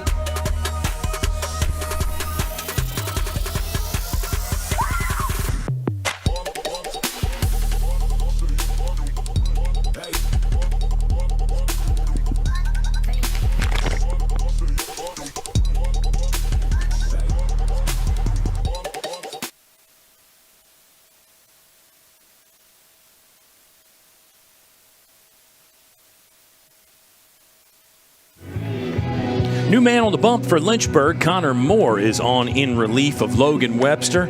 6 strong for Webster. He allows 4 base hits, struck out 4. Logan Tapman. Did I screw up Logan Tapman and Logan Webster again? Logan Tapman was your starting pitcher, and he pitched outstanding. Tapman will be in line for the win. Let's see if we can not screw up Connor Moore's line. This is appearance number 6 on the year for Moore. He's 1-0 with a 0 earned run average. Ethan, Connor Moore, a true two-way guy, a pitching catcher or a catching pitcher. And a hitter as well. Yeah, it could go either way. You really could, and you should with Connor Moore. He's that talented. Well, not only is he a two-way, but you go look at when he hits at the plate, lefty hitter, put him on the mound or behind the plate, righty with a glove. So just another great thing about Connor Moore. And with how well he's been doing behind the plate, it's only right that it transfers onto the pitching mound too, and how well he's done there. I think he's got a lot of confidence, and you got to think you're involved on the pitching side as a catcher as well. So you're always kind of thinking about that. It is tough. It's tough on the body. It's tough mentally. It's probably tough emotionally as well. The catcher is Poker and Moore will be the new pitcher for Lynchburg. And, Lynchburg, we've talked about this some, but haven't brought it up in a few games. The catching room has really been decimated by injury. You got guys like Matt Cassidy, another two-way guy who's been banged up. Joey Duffer, a little bit banged up. Some other catching options have been playing other places for Lynchburg. So, that was a position they thought they had a lot of depth in, but injuries have really ravaged the catchers. So that actually has limited Connor Moore's ability to get on the mound some, as he misses inside with a lively fastball. The hitter is the catcher for Virginia Wesleyan, Nathan Bryant. Bryant's 1 for 1, by the way. He's walked one time. Came in hitting .371. This one catches the upper right quadrant of the strike zone, and now our count is even at 1 ball and 1 strike. 7th inning between the Marlins and the Hornets. Brandon Drury has kept his squad in striking distance. The visiting pitcher, third arm that Virginia Wesleyan has used, has retired 6 in a row. Logan Tapman, he really finished strong. It was 5 straight sat down by Tapman. And Logan Tapman will be in line for another victory this season. Tapman so far on the year has had some interesting results, but he would move to 2-1 if Lynchburg can hold on to this lead. I say interesting results because Tapman's had some games. He's pitched really well, but for a variety of circumstances didn't get the win. Maybe didn't stay in long enough for the win. Maybe a team tied a game up. Maybe he left in a tie ball game. You know how the wins and losses work, probably baseball fans. Or maybe not. Maybe we should describe that. I don't know. Yeah, I think that kind of makes it so with the wins and loss categories, you have to look more into it because a pitcher could be 0-2 and have a really great ERA, walks, hits per innings pitched, or Ks per walk ratio. There's a lot of different things that go into pitching and their stats. The FIP is one that Tim LaDuca and I talk about. Fielding independent pitching. We would need another game to do that. That's only on a doubleheader day we can break that down. This ball slapped into shallow center field by Nathan Bryant. Interesting piece of hitting. Maybe a little unorthodox there, but gosh, it worked out as Bryant went down to dig out a hard breaking ball from Connor Moore. 2-hit day for Nathan Bryant. He's aboard. Leadoff man on for Virginia Wesleyan for the second time today. It's been Nathan Bryant both times. He led off the 3rd inning with a single. Yeah, a little bit of an odd swing, but this is baseball. You got to do whatever you have to do to be able to get on first base, and that swing was good enough to find some outfield grass. Yeah, I like it from Nathan Bryant. He's 2 for 2 now. Hadn't gotten out yet. Owen Matthews is 0 for 2. Fielder's choice in there along with a punch out. This sophomore has only played in 3 games this season. He was 4 for 5 coming into this contest. Ground ball left side. Oh, tough hop there. Garcia's going to stay with it. Long throw across. Could not get him at first. Boy, that's awfully tough for Brandon Garcia. That final hop really bounced up into his left shoulder section there. He's probably going to get saddled with an error, but you really have to feel for Brandon Garcia on that one. As the game goes on, that infield dirt continues to get chewed up, and you'll see infielders really try to smooth out that area directly in front of them for a hard shot like that. But in this case, it did not work out. And now there are runners on first and second. Lynchburg will bring the corners in. Marlins are down 4. Could still be thinking about a sac bunt. It is the 9-hole hitter, Keegan Magaro. He'll swipe at the first and foul it away.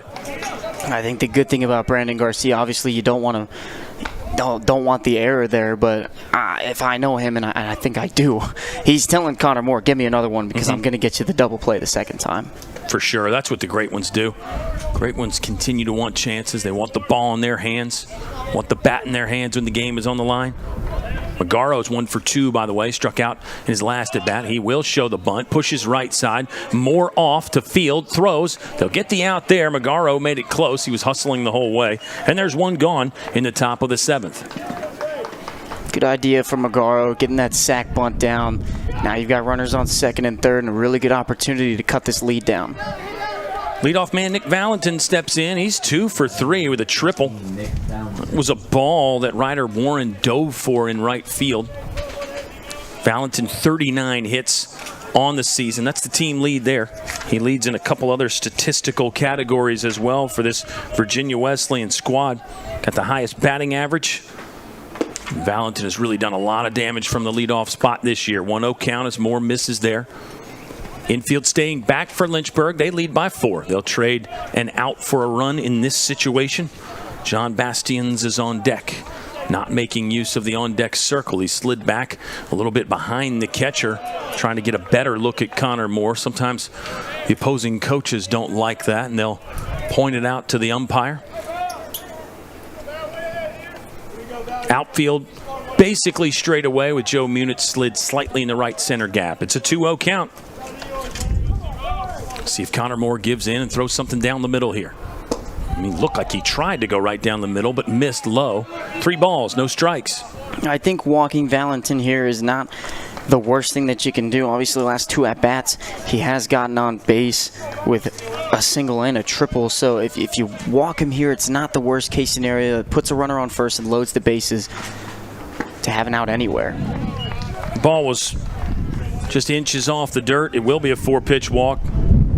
So Connor Moore surrendered a soft single, a weird play at short, the bad hop to Brandon Garcia, bunt from Magaro, and now a 4-pitch walk, and it looks like Connor Moore's day is done.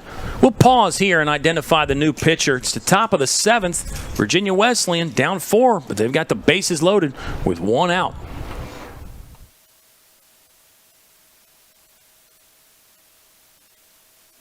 I learned a lot of valuable lessons playing college football. I never thought about the health benefits of exercise until I actually started to talk to coaches in college.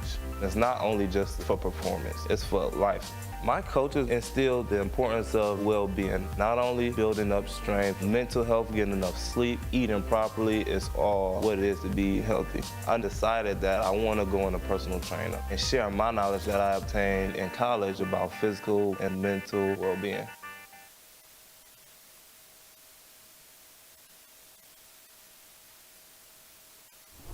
Left-handed sophomore Alex Mooring on the mound for Lynchburg. He will inherit a bases-loaded situation. The Marlins threatening in the top of the 7th. I'm Kyle Haney. Ethan Morotsky to my right. You're the final piece of the puzzle, baseball fans. Thanks for checking us out wherever you are this Tuesday. It's Jackie Robinson Day. Did you know it's also tax day, Ethan? You don't have to worry about that yet, do you? Not yet. Yeah. Little over a year. Yeah, you're supposed to have that paperwork and all that stuff done today. pay the government. Well, you've actually already paid the government. You're just seeing if you're going to get anything back or if you owe something else today. But we don't want to talk about taxes on a great baseball day. We want to talk about Alex Mooring. Really impressed in his last outing. He's got a hard fastball. Breaking stuff is good. He's been in this left-handed specialist role. It might just be one or two hitters here. But we will say this, for Mooring, he's got 3 consecutive lefties coming up in the lineup for the Marlins here. So he should be prepared to face more than one hitter this time around.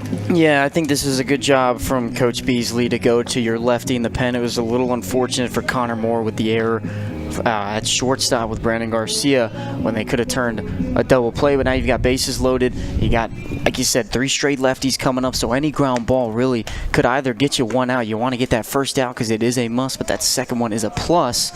And so I think this is a great idea going to Alex Mooring here. Mooring has no earned run average yet this season either, just like Connor Moore, 0.00. This is appearance number 7. Mooring has worked exactly 3 innings so far. He surrendered 1 hit this season, 2 punch outs and 2 walks. Batters hitting just 125 against Alex Mooring. Same high school as your second baseman and shortstop for Lynchburg. That's Jordan High School in Durham. Breaking ball got under Pokerock, but rebounds right off the wall, and the runners can't advance. It was actually a smart decision by the catcher Nathan Bryant, who's at third for the Marlins. He would have been out easily if he tried to score. So it'll just be ball 1. We've seen the catchers in the spotlight today, haven't we, Ski? Yeah, they've done a great job so far, obviously with the unfortunate stolen base that Joe Muniz was able to get going towards home a couple innings ago to extend the lead to 4 runs. Close one just below the knee that missed for Mooring. 2-0 count for John Bastians. He's 0 for 3, struck out twice. The pitch, breaking ball. Boy, that had some action on it from Mooring there. Started that at the belt line for Bastians, and then it came across. Would have been a called strike anyway. So Tapman starts. Moore gets 1 out in the 7th. Now it's Mooring. Same pitch, got it under the hands. Great location. It's fouled away, and now a 2-2 count. Wouldn't be surprised if we see Mooring go right back to that wicked slider. Just got to get that a little bit more outside. There's 1 out. There are runners at every base for Virginia Wesleyan. A big moment here. High leverage situation. Swing and a miss. Mooring got him with the heater. Bastian's down on strikes, and now there's 2 outs in the top of the 7th. Still so much riding on this situation. Clay Clark, the senior from Alexandria, steps up. 0 for 2 with a walk. Was an RBI walk. He's got the only RBI in the game for the Marlins. That wasn't a bases-loaded situation. The pitch from Mooring. That one just above the belt for called strike 1. Yet the first 2 rough pitches from Mooring, but now he looks like he's completely locked in and everything going right for him, especially with that slider. Yeah, I would agree. Sutsui's even with the bag at third base. I saw that action there. My goodness. That is a bender. That is a snapper right there from Mooring. That's nasty. Let's see if he goes back to it. 0-2 count. Might be a setup pitch coming. Mooring. Set. Fires. Chopped foul by Clark. That one caught a piece of his body. He's going to step lightly out of the batter's box to try to shake some feeling back in. This windy Tuesday continues. Really good baseball game. Lynchburg has led the entire time, but not much separation. Let's see if Mooring can get it done here. He's on the slab now, set and ready to fire. The pitch. This ball's flared to left field. Long run for everybody. Garcia calling for it. No, Tsutsui got his glove on it, and then it popped out. Garcia was waving his arms. Logan Webster was running hard from shallow left field, but it ended up being the third baseman, Maddox Tsutsui, who couldn't reel it in. I think that could have gone either Brandon Garcia or Maddox Tsutsui. It looked like it was shallow left field. Kind of, we saw it a little bit earlier. It looked like the wind just kind of started blowing that one in towards Maddox Tsutsui. He last second called off Brandon Garcia. Tough play nonetheless. Kind of in that little no man's land Bermuda Triangle area in the outfield. Wind really knocked that ball down. Sean Pokerak going to take a long walk to the mound. Slow stroll here. Sometimes you want to give the fielders time to get reset, but this is more than that. I think Pokey going to have a chat here about what the pitch needs to be. Maybe that 0-2 to Clay Clark should have been further off the plate. That could be part of the message here. And I like it on that situation. As a catcher, you can go out and work the next 2 or 3 pitches. So instead of just saying, hey, on this next one, let's go fastball away, you say, hey, we're going fastball off the plate, then we're coming back with the slider. If we miss there, then we're going slider again, or we're going fastball in, et cetera, et cetera. Pokey has slid out. Here comes another 0-2. Just off the plate. Much better location that time, and a good hold by Clay Clark. I think that's a really good 0-2 pitch. You want to keep it a little close, but you don't want to keep it close enough to where Clark can make some contact. We've seen all today, Clay Clark has made a ton of foul ball contact. Let's see if Mooring goes to the slider. He did. Clark lays off, and it's called a ball. Deuce is wild. 2 balls, 2 strikes with 2 outs. A 4-run Lynchburg lead, but nothing decided yet in a key ODAC contest. Lynchburg trying to stay atop the conference charts. Can they do it here? Top of the 7th. Mooring sets, fires. This one's sprayed foul by Clay Clark as the wind picks up again. Good fight here. Outstanding at bat right here. We see the wind there was blowing towards the Lynchburg dugout. And there's that bite, possible extra bite that we were talking about earlier on that slider. Mooring's got the sign. Hyatt's got his feet in the outfield grass. 2-2, chopped up the middle. Another chopper, a day full of those. Ben Jones will catch, and then the ball came out on the tag. The ball came out on the tag. Marlins are going to score 1. Garcia picks it up, throws to third. Runner safe there. Virginia Wesleyan gets 2 in. Ben Jones moving towards the middle on a high chopper, a day full of those. He fields it, goes to tag the runner, and the ball gets dislodged. It comes out there. That was Valentin running. He makes it to third. Wow. Strange play and a strange way to end a key at bat, but the inning is not over yet. The tying run is aboard now for Virginia Wesleyan. They're going to send a pinch hitter up. Travis Beasley going to go make a pitching move, I think, because a right-hander is stepping in now. Sylvester would have been the 3rd consecutive lefty for Mooring to face, but instead a sub coming in, so Mooring will pass the baton and hand the ball off. Lynchburg still leading, but only by 2 now. What an exchange there, Ethan. Yeah, that was an interesting one. Obviously a play that looked like they were going to get out of the inning with absolutely no damage done, but now with 2-run scoring, it's just a 2-run ball game, and like you said, the tying run is now on first base, and Clark has a ton of speed, so the possibilities are endless for this Marlins offense now. Possibilities are almost endless here. Colin McGuire is the possibility that has become a reality for Lynchburg. The closer is in. He pitched 1 inning on Sunday against Avert. Didn't throw a lot of pitches, so the arm should be just fine for Colin McGuire, who will enter with his team sporting a 2-run advantage. 5-3 is the Lynchburg lead right now, and that's why you stay alive and foul those pitches off if you're Clay Clark. He didn't hit that ball hard, but strange things can happen on a diamond. We've already seen some strange stuff today. Maybe we're in store for even more. Let's see if Colin McGuire can shut this thing down, at least here in the top of the 7th for Lynchburg. McGuire will enter with a 4-2 record, 4 saves, 1.71 is the earned run average. This will be appearance number 15 out of the bullpen for Colin McGuire. Yeah, Colin McGuire has done a great job this entire season coming out of the bullpen, and a lot like Brock Duff, those two are kind of like they're your 2 of your closers, but they're more of your long relief closers is what you could call them. And so it wouldn't surprise me at all if Colin McGuire, if he has the ability to go the rest of this game. But, I mean, you've thrown 4 pitchers so far, and that 5th one could possibly be Brock Duff or really anybody if you want to play that hitting matchup too. Logan Tapman pitched the first 6 for Lynchburg.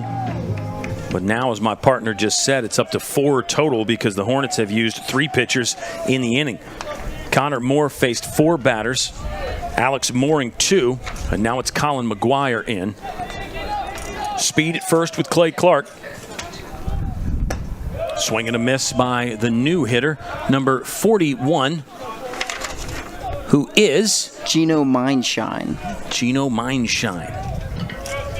We'll get some numbers here on Gino in just a second. He's in an 0-1 hole. Now he's in an 0-2 hole. as Colin McGuire is switched on and ready to go, as he so often is out of the bullpen. On the season, Gino's a .296 hitter. Game number 12 that he has appeared in. He has made 8 starts. 8 for 27, 4 doubles, no homers for Gino. 0-2 count. McGuire, longer hold. Now he kicks and fires just off the plate for ball 1. Josh Jones is on deck. He's 0 for 3. And Nick Sylvester was the DH, so maybe no defensive change is necessary. Runner goes, breaking ball, he got him. Colin McGuire, the stopper is on. He does just that, a punch out to get Lynchburg back in the dugout. But Virginia Wesleyan on the board, 2 runs on 1 hit. They'll leave 2 stranded. Definitely a ball game here. Don't go away. Middle of the 7th at Fox Field.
Bottom 7 at Fox Field. Lynchburg plays so many close games. Let's run down those numbers for you.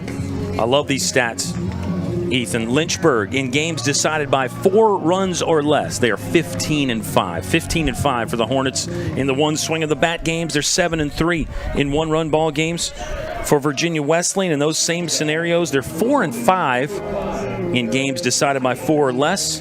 Marlins are just 3-3 in 1-run games. So that tells you a couple things. Again, Lynchburg plays a lot of close games, and they're very successful in those close games. Those great teams find a way to get it done. Yeah, and you said it right there. One thing that I absolutely love saying about any team is good teams win, but great teams find ways to win when it looks like they really shouldn't be winning. And that's what Lynchburg has done so well really in the last couple years, is they find ways to win ball games other than stringing hits together. If you get, like we talked about it earlier, Lynchburg strives on getting those free 90 feet and turning it into doubles with a stolen base and possibly even dribbles with another stolen base. That's what Lynchburg has done so well lately, is they found ways to score runs and win ball games.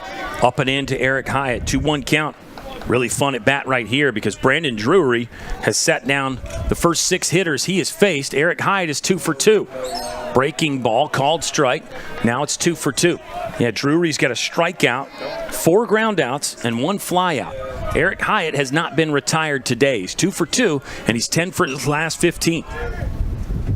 The 2-2 is a sweeper. That's a bouncer, and now our count is full. Payoff pitch in one of the classic baseball at-bats right here. This is like the unstoppable force meets the immovable object.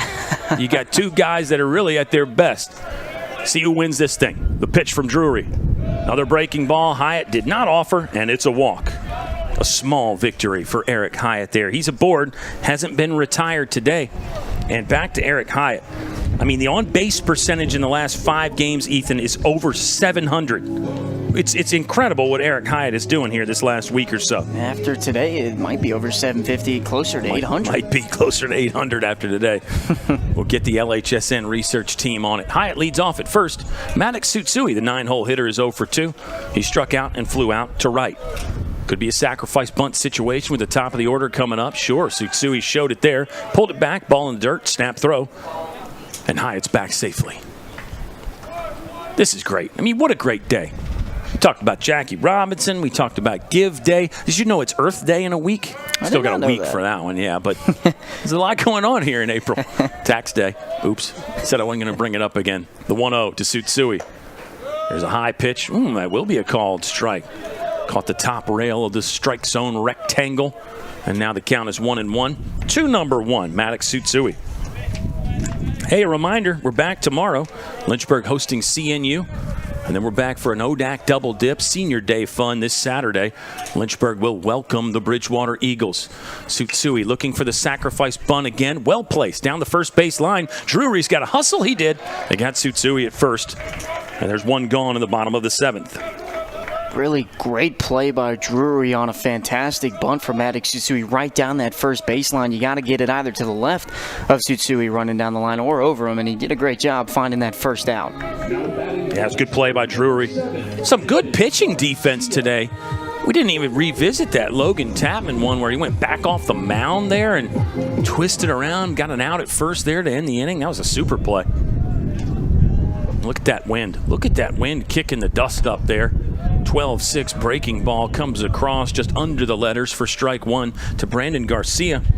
Hit streak on the line here for Hollywood. He's 0 for 2. Tried to base hit his way to a single in his last at bat and got thrown out. Drury's 0-1 is swung on and grounded to the second baseman. Clay Clark with a play there. Throw is slightly towards the outfield side of the bag, but the catch is made, and now there's 2 outs. Runner did advance 90 feet. We've seen the importance of that. Brandon Garcia was looking to drive him in there, but Eric Hyatt is standing on third now. A very similar ground out to what Ryder Warren had in his previous at-bat, where it was a really good barrel from both of them. Just went right to Clay Clark at second base. Joe Munitz, your reigning Old Dominion Athletic Conference Player of the Week. He's going to try a base hit bunt. Drury fumbled, and he will be safe. Munitz is aboard with a hit. It's a 2 for 4 day for Joe Munitz. It was not perfectly placed, but you put some pressure on the pitcher, and that can happen. Here's Ben Jones. Ben Jones is 0 for 3. He's got his long on-base streak in jeopardy. He's been on every game this season, and that streak even dates back to last year's postseason. Now, Eric Hyatt did not advance on that bunt. That's the drawback to base hit bunting with 2 outs and a runner in scoring position. Sometimes you lose the ability to score that guy, especially if he's not ready for the fact that you're going to bunt. But we'll hold that discussion for now anyway. First pitch to Ben Jones is in the dirt. He didn't come close to swinging at that. Looked like Jones is really on the breaking ball from Brandon Drury, third pitcher that Virginia Wesleyan has used. And you got to say the most effective up to now anyway. Lynchburg leads 5-3. Drury's 1-0. Inside, good location, called strike. A lot of run on that fastball. Looked like it was going to start off inside for a ball. It just ran back into that zone for a strike. Lynchburg looking for win number 28 of the season. They had to battle 2 weeks ago to beat Virginia Wesleyan on the road in Virginia Beach. This time the steep breaking ball is called a strike, and now it's 1-2. Ben Jones has grounded out to the third baseman, flown out to left field, and struck out. Could be a good count for Joe Munitz to run on. Let's see. Runners at first and third for Lynchburg, leading by 2. Bottom of the 7th. Jones will flare this one foul, and we'll run it back at 1 ball and 2 strikes with 2 outs. Benny Bombs on the season came into the game hitting .354. He's walked 41 times. That is the Division III lead coming into today anyway. On base percentage, .553 coming into the contest for Ben Jones. The 1-2 from Drury. Munitz does run. Jones fouls that off of his right shin. He does not wear a shin foot protector like a lot of hitters do. And that one hurt. Yeah, never fun fouling a ball off of your leg, especially with how good pitches have been. Those inside pitches, and especially the off speeds coming from that right side. From Drury into a left-handed hitter, it's really easy to get on top of that, and the spin of the ball off of the foul ball goes right into the leg. Drury's got some real talent out there and really good stuff. Seems to just be fastball, curveball, but he's making it work right now. Another 1-2 coming up. See if Munitz runs again. Not this time. Jones will get under this one. Might stay in play. No. Long run there for the third baseman. That was Keegan Magaro that really gave good chase, but the wind would not hold that one in catching range.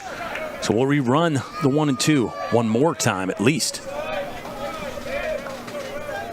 Some massive at-bats in the top of the 7th for Virginia Wesleyan. You could file this at-bat right in that category. Drury picks up the left leg and fires. This ball is above the zone, and now our count is even at 2 balls and 2 strikes.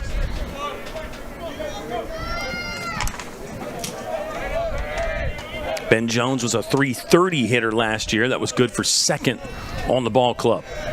2nd on the team in average right now behind Joe Munitz, who does not run again. Breaking ball. Jones is under this one. Down the left field line. Long run there. Now it's into foul territory, but the catch is made by Nick Valentin. Lynchburg will get 2 on. Both stranded. We go to the top of the 8th inning. Hornets by 2 over the Virginia Wesleyan Marlins.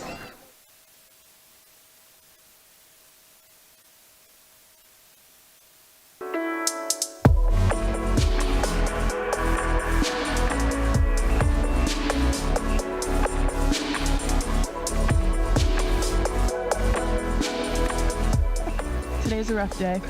Jess and I are officially on a break. The couple canoe has broken up. It's not. How you feeling? Living the dream. Just canoeing. That's the Mexican side behind me.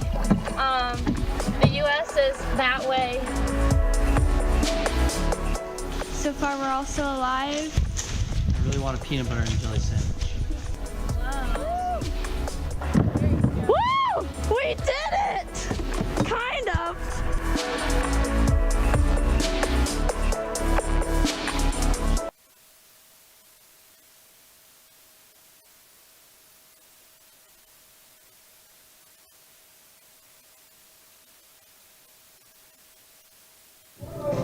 Through 7 complete, Lynchburg leads Virginia Wesleyan 5-3. Marlins have gotten their 3 runs on 6 hits, according to our board there. Virginia Wesleyan's left 7 on board, 4 of those in scoring position. Lynchburg, 5 runs on 8 hits. Hornets have left 4 on, 1 of those in scoring position. Lynchburg got a hit there in the 7th inning. They were held hitless in innings 5 and 6, due in large part to the good pitching from Brandon Drury. And he got Ben Jones to fly out there with 2 on to end the bottom of the 7th inning. It'll be Josh Jones leading off for Virginia Wesleyan. Still facing Colin McGuire. McGuire got 1 out in the 7th. That was a half a frame of baseball where Lynchburg ended up using 3 pitchers. Colin Moore started it. Alex Mooring pitched to 2 hitters. And then Colin McGuire got a strikeout. McGuire's off the mark there with the 0-1 to Josh Jones. Kyle and Ethan spending some time with you on a Tuesday. Another close ball game here at Fox. What else is new? Good action on the breaking ball from McGuire, called strike 2. 2-hit days for Joe Munitz, Logan Webster, and also Eric Hyatt. This breaking ball is fouled away by Josh Jones. Let's see, for Virginia Wesleyan, Nathan Bryant's 2 for 2 with a walk. Nick Valentin is 2 for 3 with a walk. They've really led the offensive attack so far. Middle of the order struggling here. Josh Jones is 0 for 3. The man on deck, Jason Cacavaro, is 0 for 3. It looks like 89 is still on deck. Marlins have made 1 change to the batting order. Everything else intact. Virginia Wesleyan has used 3 pitchers. And we've got a 1-2 count to Colin McGuire pitching to Josh Jones. This ball slashed to the left side. Another chopper. It wasn't the extreme high hopper that we've seen a lot of, Ski, but there have been a lot of those choppers and bouncing balls. And again, I don't know if it's the wind or not. Could just be random. Yeah, it could also be with this Virginia Wesleyan coaching staff telling their hitters to stay on top of it. We know how difficult it can be to play on Fox Field with the grass and some of the bad hops that you can get on the infield dirt. So it could possibly be telling them to stay on top of the ball. Yeah, I'm just looking at the ground out to fly out ratio. It does appear that the Marlins do have more ground outs than fly outs. And the infield has been under some duress at times because of some weird hops. Brandon Garcia with an error. We thought Ben Jones Probably got to call that one where the ball came out of his glove an error. And a few other ones that were in our little debatable category. 1-1. Ball's pulled. Eric Hyatt stays down, handles the hop. He'll take it himself. And there's 2 gone in the top of the 8th. He'll bring up Nathan Bryant. 2 for 2 with a walk. So far, so good for this sophomore catcher. He threw out Brandon Garcia in the bottom of the first inning. Nathan Bryant did have the little boo-boo on the throw back to the pitcher that allowed Joe Munitz to score. It's actually the last run that Lynchburg has scored, I believe. Nope, that's wrong. Logan Webster scored that run in the 4th inning. That Munitz run where he came home on the throwback was in the 3rd inning.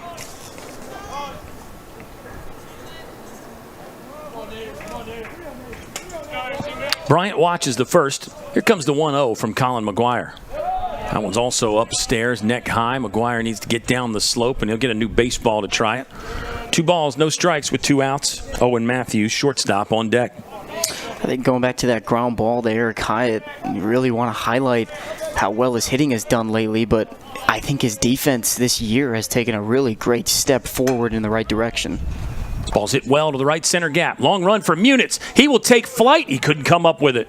Good back up there from Ryder Warren. He was moving that direction anyway on a true gapper. But how about another hit for Nathan Bryant? 3-hit day for Bryant. He came in swinging at 371, and that's going up after a 3-for-3 day with a walk. Excellent effort by Joe Munitz. He did all he could. Got off his feet there with a really good dive. Horizontal move, got close. He may have actually got his leather on it. First hit, McGuire is surrendered. He'll spin and throw to first to keep an eye on Nathan Bryant. The hitter is Owen Matthews.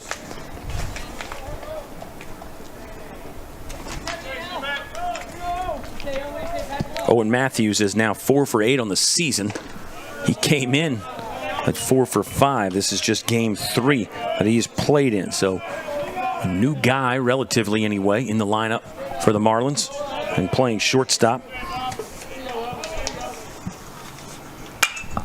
He'll lift this one to the right side. May stay in range. Hyatt's looking at it at the fence line, but too far up the hill to grab it. And you were right to mention Hyatt's defense. It's really improved this season. He's looked solid over there. And, you know, he's a guy. I mean, he's a senior. He's been around. More reps, the defense should improve over the years. But it doesn't always work out that way, so it's nice. It's nice when it does. McGuire's 1-1 is fouled away by Owen Matthews. Keegan McGarro's on deck. Lynchburg's going to send 4-5-6 up in their half of the 8th. Bottom of the 9th may not be needed for Lynchburg, but that remains to be seen. Here comes the 1-2 from the sophomore Colin McGuire. Breaking ball, got him. It's probably a called strike anyway, even if Matthews didn't go around. But either way, it's a punch out for McGuire. He's got 2 of those, and he's got Lynchburg back in the dugout. They'll swing it at least one more time. Bottom 8 coming your way next on LHSN.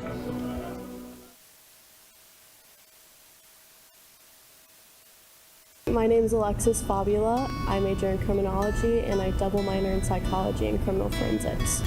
My favorite part about Lynchburg is the friends that I've come to have. It's helped me come out of my shell more, and it's helped me become the person I am and the student I am. I really enjoyed how small the campus was, and I also really enjoy how small the class sizes are. It made me feel like I was going to be more engaged than I would at a bigger campus.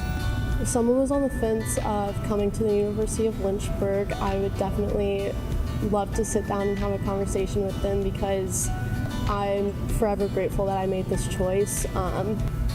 It's definitely something that a student wouldn't regret. Out of my 4 years here, I've not had one bad experience. I've had a great 4 years, and I'm going to be very sad to go.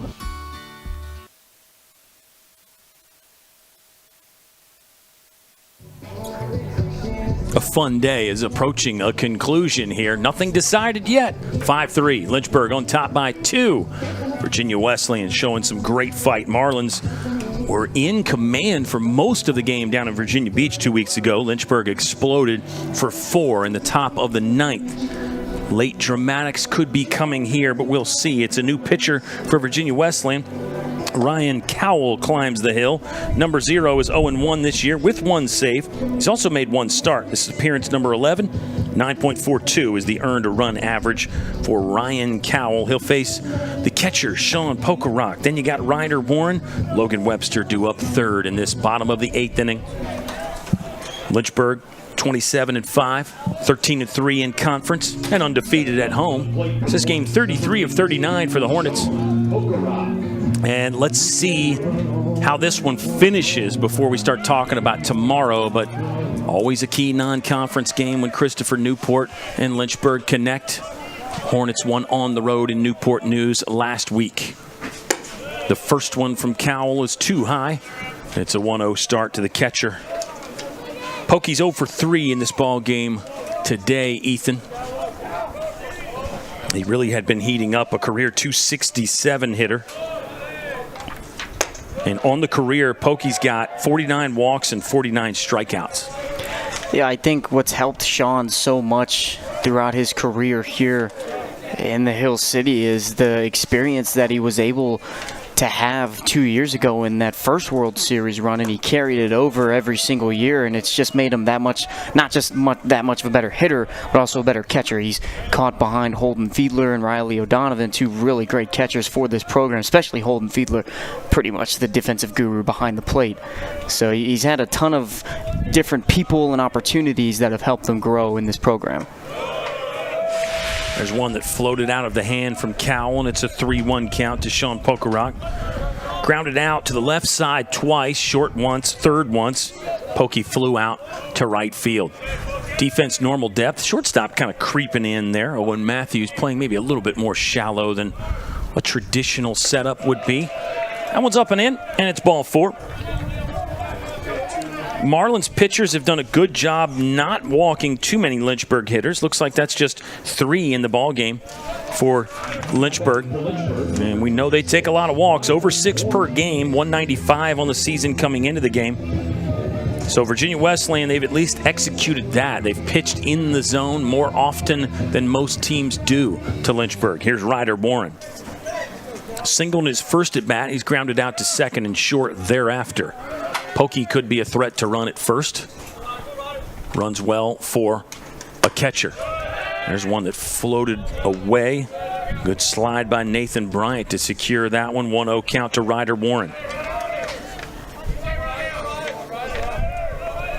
Sean Pokerock 2 for 3 on the season base stealing for Lynchburg, who's stolen 83 coming into the game. Brandon Garcia got thrown out at second one time.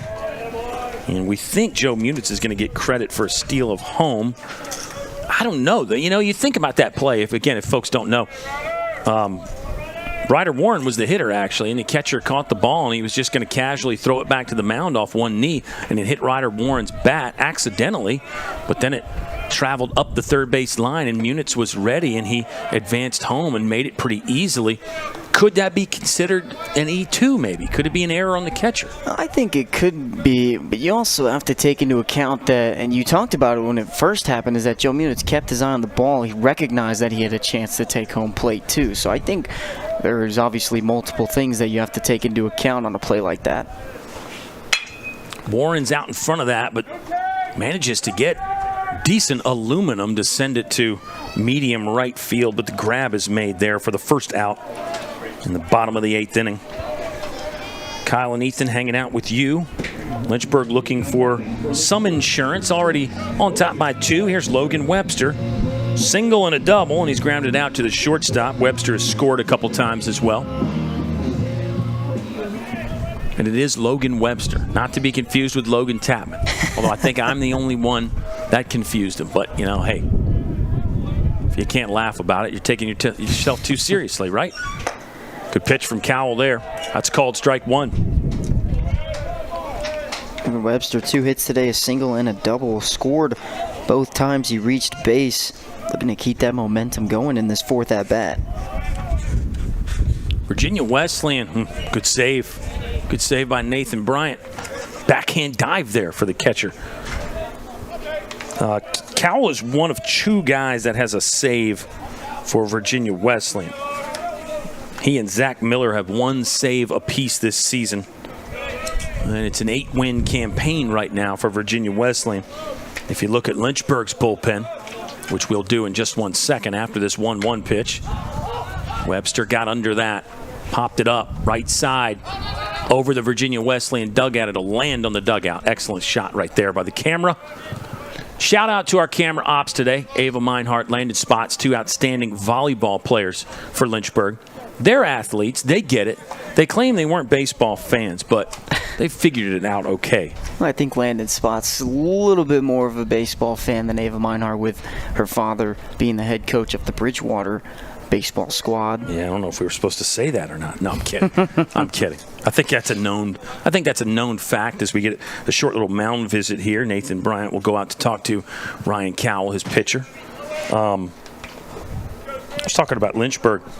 You know, in Lynchburg, with all the close games that they play, and they've got 27 wins, would it shock you to know that they've only got 6 saves? Does that feel low? Yeah, actually, right? I feel like that does shock me. We talk because we always talk about how close these Lynchburg games are. Yeah. Now, I always go with the 4-run rule, the 1 swing of the bat rule. Here we got a 1-2 to Logan Webster. Oh, that was close, just missed. But saves usually come in that 3-run situation. There's also some other times you can get a save, but I guess that's part of it. But Brock Duff has 1 save. Colin McGuire has 4. Mason McDowell has 1 save. 6 saves for Lynchburg. Could be another one here today for Colin McGuire, though. Lynchburg leading by 2. This is the 2-2 to Webster. That one off the plate a little bit further, and now the count is full. Might be a good time to start Pokey here. 1 out. It's not a full count with 2 outs, but not a bad time to get a head start on what should be an action pitch from Ryan Cowell. Jake Wright is on deck. Cowell is set. Poker Rock will run. There it is, a ball 4. And the ball got away from the catcher, Nathan Bryant, briefly, but no time for anybody to advance there. So 2 walks in the inning for Ryan Cowell, who took over for Brandon Drury, who we were very complimentary of. Drury really kept Virginia Wesleyan in range, in arm's length. And the Marlins are still there, but Ryan Cowell's got some work to do now. Jake Wright is 1 for 3, drove in 2 with his 2nd inning single. It's grounded out to the second baseman twice. One of those was pretty hard.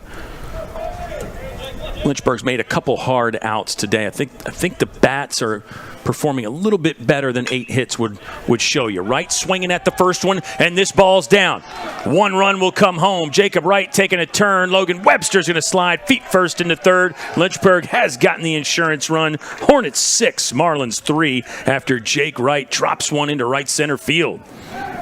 Great aggressiveness from the freshman. Beautiful swing, just poking it right into right center field. 1 run scored, and a great job from Logan Webster to recognize that ball was going to be down early, and he takes third base. So now you've got runners on the corners also. With a decent runner on first base, could see a possibility of a stolen base. But you do have Eric Hyatt at the plate, who has been red hot the last couple weeks. Scorching hot. Red hot might not be accurate enough. Lynchburg's gotten the leadoff man on 4 times today, scored twice. Pokey did that right there. 1 out. Hyatt's going to show the bunt. Lynchburg trying the first to third safety squeeze. It's fouled out of play. 0-1 count. Jake Wright at first. He's now 2 for 4 with 3 driven in. Logan Webster at third. Let's see if the first to third squeeze attempt might bring the corners in even more and give Eric Hyatt some increased hitting lanes. Not that he needs it, but if those corners are in tight, Hyatt might be able to just bang one by him again here. Here's the 0-1. Good location just off the plate between the black and the batter's box line. It's a 1-1 count.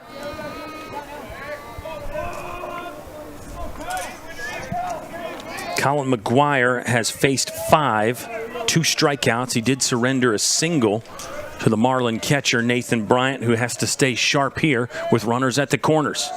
Right going. Hyatt swinging. Lifted to right field. Not going to be a hit, but it'll be deep enough to score Logan Webster. Check that box for Eric Hyatt. Knew the situation and delivered. Pumps one to deep right field. Lynchburg on top, 7-3 now. And that's where that experience from Eric Hyatt comes from. He's another guy that started and played every single year that he's been in Lynchburg. And recognizing that there's one out, runner on third, anything in the outfield is going to score with a good runner like Logan Webster on third. Maddox Tsutsui still looking for his first hit of the ball game. Strikeout, fly out. Did have a sacrifice bunt his last time up. Lynchburg on top by a more comfortable 7-3. There's that 4-run range again. Lively fastball at the belt for strike one. Brandon Garcia on deck. Hollywood would love another crack at it here. He's got a long hitting streak on the line.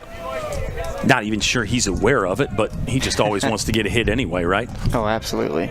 Great player, great mindset. But no, I completely agree with you. He wants another opportunity to show what he can do against this Virginia Wesleyan lineup. Fun thing about Brandon Garcia, you mentioned that mindset. He's a chatterbox, and he's always positive. You come down in batting practice, and you hear him pumping guys up in the cage. Somebody hits one well.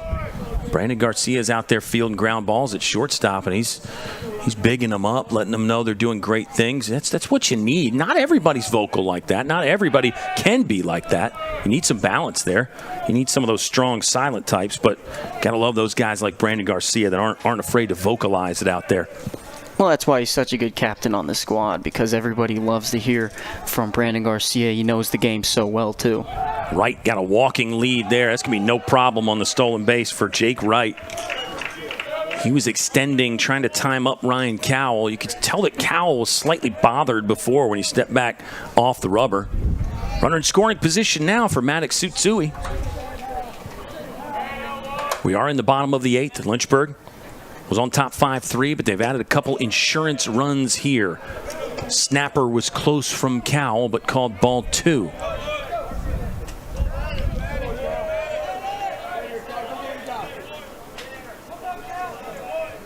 The 2-1 on the way. Here it comes. That one's above the zone. Now 3-1 for Maddox Tsutsui.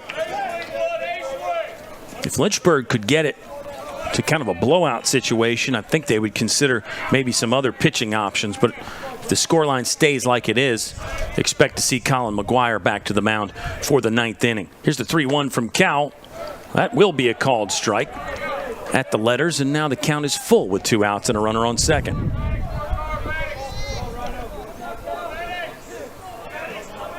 7-3. It's a 4-run Lynchburg lead. Wind has subsided a bit slightly here. The full count to Tsutsui was wide, and that's a walk. 5th free pass for Lynchburg offensively today. And there's runners on first and second for the guy we just chatted about, Brandon Garcia. 0 for 3 today. Grounded out to second. Tried to bunt. That was a 1-3 in the scorebook. Struck out on a fastball up. He has reached base. Garcia walked, and he was thrown out trying to steal second. Yeah, Brandon Garcia trying to extend this hit streak.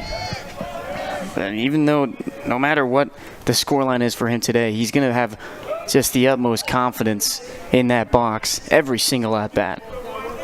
Agreed. And he's a guy that does not like to throw at bats away either. You don't get to be as good as he is by giving up, giving away at bats in whatever the situation or circumstances are. Here comes the 1-0 from Cowell. Well wide of the zone. Cowell seems to have lost it just a little bit. Let's see if Brandon Garcia gets a chance to hack at something. I say he's lost it. I mean, it was a full count to Maddox Tsutsui. It wasn't like Cowell was completely absent of control. Let's see where this 2-0 pitch goes. That's over the heart of the plate for a called strike. 2-1 with 2 outs. Home half of the 8th. Lynchburg on top. 7-3. Sac fly from Eric Hyatt. Jake Wright an RBI single in this inning. Pardon me. 3 have walked in this inning. 2-2 now as Cowell has evened things up. 4th pitcher Virginia Wesleyan has used. Lynchburg has used 4. He used 3 in 1 inning. Logan Tapman 6 strong to start. This is in the dirt. Runners hold, but they'll be moving here with a full count and 2-out situation coming up. And Tapman surrendered 1 run. It was on 4 hits. Just another great day for Logan Tapman. Umpire's going to call time. There wasn't eye contact with the batter as Cowell was set and ready to work. So a short pause. Number 7, Brandon Garcia, Jr. from Durham, North Carolina. Here it comes. Garcia's under this one to right field. Should be catchable there. Grab is made. Inning is over. Lynchburg strikes. 2 runs on 1 hit. Hornets leave 2 on, but they are in position to get win number 28. Top of the 9th is coming your way next on LHSN.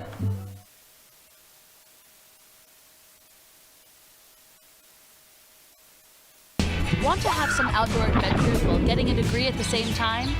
At the University of Lynchburg, we have an on-campus zip line and ropes course. Plus, we offer adventure trips that cost less than a cup of coffee. And did I mention our beautiful scenery? We're a university for students looking for something more than just books. Welcome to your new adventure experience.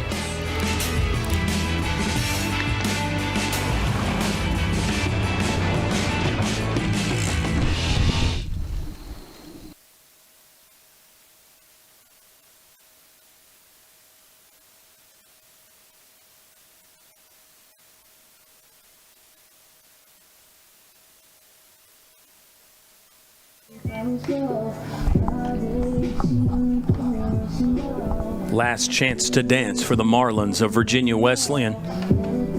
Down by 4.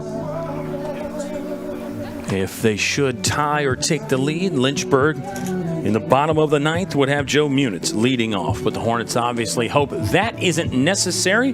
Colin McGuire looks to close it out. He threw an inning on Sunday. He's pitched to 5 hitters here today. Looks like it's all systems go for Colin McGuire. And then Lynchburg will have a lot of bullpen options tomorrow for the big matchup against Christopher Newport. Always one we look forward to. A real non-conference measuring stick for Lynchburg. If you don't know, CNU is typically a very good team. They made it to the Super Regional last year. Actually lost to Misericordia, team that Lynchburg lost to in the end. But CNU always in that postseason picture, it seems like. That goes back to the early 2000s down there for the captains. Here's the first pitch. Swung on, lifted to center field. Joe Munitz started back. Now he'll move towards right and make the catch to retire Keegan Magaro. 1 pitch, 1 out in the top of the 9th inning. Sometimes when teams are down in the 9th, Ethan, they'll take a strike or take a pitch. Not Virginia Wesleyan. They went right after it. Keeping the same approach through the entire game. They've been swinging at a lot of early counts, and they keep it going. And I mean, right there with Joe Munitz, it just shows you how much the wind can change the trajectory of the ball. It looked like he was going straight back, and then had to go all the way into right center field to be able to nab that ball. Strike 1 for Colin McGuire. Yeah, you're right. Windy day today. You just really can't practice that enough unless you come out and practice on these windy days, which of course most teams do. I don't think there's any baseball coaches that are shutting down practice because of the wind. I guess if you had like hurricane force winds, maybe you don't practice outside then. Here comes the 0-2. Swing and a miss. McGuire got him. Strikeout number 3 for Colin McGuire. 26 down. 1 more to go for Lynchburg to pick up win number 28. Hornets are on top by 4. McGuire's pitching it like it's a tie game, though, isn't he? Yeah, absolutely. It's just so much drive on the mound from McGuire. He knows where every single one of his pitches are going. He's hitting every single spot, and his curveball looks fantastic today. Sure does. A lot of action on it. High fastball. Not close to John Bastians. The senior from Virginia Beach is a .240 career hitter. 9 career jacks for Bastians, but he's 0 for 3 today. This is the 3rd hitter that he has faced. 1-0 count. This ball's hit well past the diving Ben Jones. So Bastians will get a hit before day's end. Runner on, and that's one that's insignificant right now for both teams, but if you're Bastions, you have to take no chances over there at first base because your run, again, would only be the 4th run of the game. Marlins need a big inning. And if you're Lynchburg, you won't concern yourself with him on a base hit. You'll probably try to keep the batter runner on first base and keep that option available on the force. Don't need to worry about the double play right now with 2 outs. Yeah, I think the only way that Bastions is taking second base would be a wild pitch or a pass ball that is away from Sean Pokrack enough to where you can easily get on to second or a base hit. You don't need to take any risks. You're down by 4. The only time you're ever going to want to take those risks is when you have like the bases loaded with the chance of tying the game up. 0-2 count pretty quickly here on Clay Clark. Clark's looking for his first hit of the game. He has reached on an error and also had that bases-loaded walk. That was the first RBI of the game for Virginia Wesleyan. 2 teams split last year. Hornets looking for the sweep this season. They won 5-4 on the road 2 weeks ago. McGuire, the 0-2. Barely staying alive there is Clay Clark. Another 2-strike swing, defensive, but he got a piece of it. You get to see one more pitch anyway. Marlins potentially down to their final pitch with 2 strikes and 2 outs. 4-run deficit in the top of the 9th. McGuire is set at the belt. Here it comes. That's a pitch that was low and away. Looked like a breaking ball. He didn't quite hook. And now the count is 1 ball and 2 strikes. McGuire back on the mound, getting the sign. Here comes the 1-2. Flared into left field. Logan Webster sees it. Should be a can of corn. It is. Lynchburg wins it 7-3. Hornets go to 28-5 on the season, 14-3 in ODAC play. Lynchburg will stay atop of the conference ladder for now anyway. Virginia Wesleyan goes to 8-17. They're 4-13 in the ODAC. Ethan, what a fun day. What stood out to you? Crazy game, though. Don't feel like you have to mention everything. I think what stood out for Lynchburg today is after a weekend where you split with Averett, where obviously this Lynchburg team, with how well they've been doing this season, feels like they should always sweep against Averett. I think they did a great job in that second game of the doubleheader, coming back, winning by a good amount, and then coming into this game against a team who played you really well down in Virginia Beach. The first time you played against them, you had to have a comeback victory in that 9th inning. They secured their win a little bit early today with the 3-run second inning, but it was a close game pretty much the whole way through. It looked like Lynchburg was in control, but I think they did a great job coming back, starting another win streak, and now they've got 2 in a row. So I think Lynchburg did a really good job coming back after a split doubleheader and taking a victory against the Marlins. Good observations by you. Kind of a double bounce back for Lynchburg, splitting Sunday, so they get one here.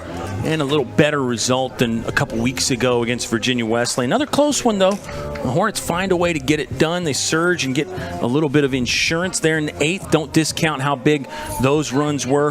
Hornets take it 7-3. Looks like 9 hits for Lynchburg, 6 left on, 2 in scoring position. And again, Hornets are now 28-5 on the season, an undefeated 15-0 at Foxy, 14-3 in conference. Most of the other conference teams are playing tomorrow, Ethan. So it's really that time of year, because you got to think that first round of ODAC play starts the first weekend of May. For Lynchburg, they got Bridgewater at home Saturday, the non-conference matchup against CNU tomorrow, of course. Bridgewater Saturday. They have the midweek next week against Randolph-Macon. Always a great game there. And then they'll finish up and hit the road to Shenandoah a week from Saturday. But, I mean, that's it. Lynchburg's got, 6 games left? Yeah. 6 games in the regular season with the potential to add the 7th, but probably running out of time for that. The Hornets are in a good spot. Hornets are in a really good spot. Congratulations to the second-year head coach, Travis Beasley, on another great win. Looked like Bees was in high spirits there, Ethan, and so are we. We get to turn around and do it again tomorrow. Yeah, it's always exciting. We had so much fun stuff to talk about today. I wonder what we're going to talk about tomorrow. Well, we need another day. I mean, I guess we could talk about Jackie Robinson again. Maybe we could dig up some more stats. But, yeah, we'll have to be complete broadcasters tomorrow, which will be tough. But Logan Tapman won't be pitching tomorrow, so I won't confuse Logan Webster with him. Not confuse. I don't get them confused, just the names. But anyway, I think we've done enough damage for today. Big thank you to the LHSN team, which was strong in spirit and fundamentals, techniques. They're never lacking for the Lynchburg Hornets Sports Network. Ethan, thank you so much, and thank you to the fans who watched it. Appreciate the Marlin fans for tuning in. Thank you, Hornet fans. We'll do it all again tomorrow. Another team from the Tidewater, the captains from CNU, are in town to take on Lynchburg. Catch all the action right here on the Lynchburg Hornets Sports Network. Lynchburg takes this one over the Marlins, 7-3.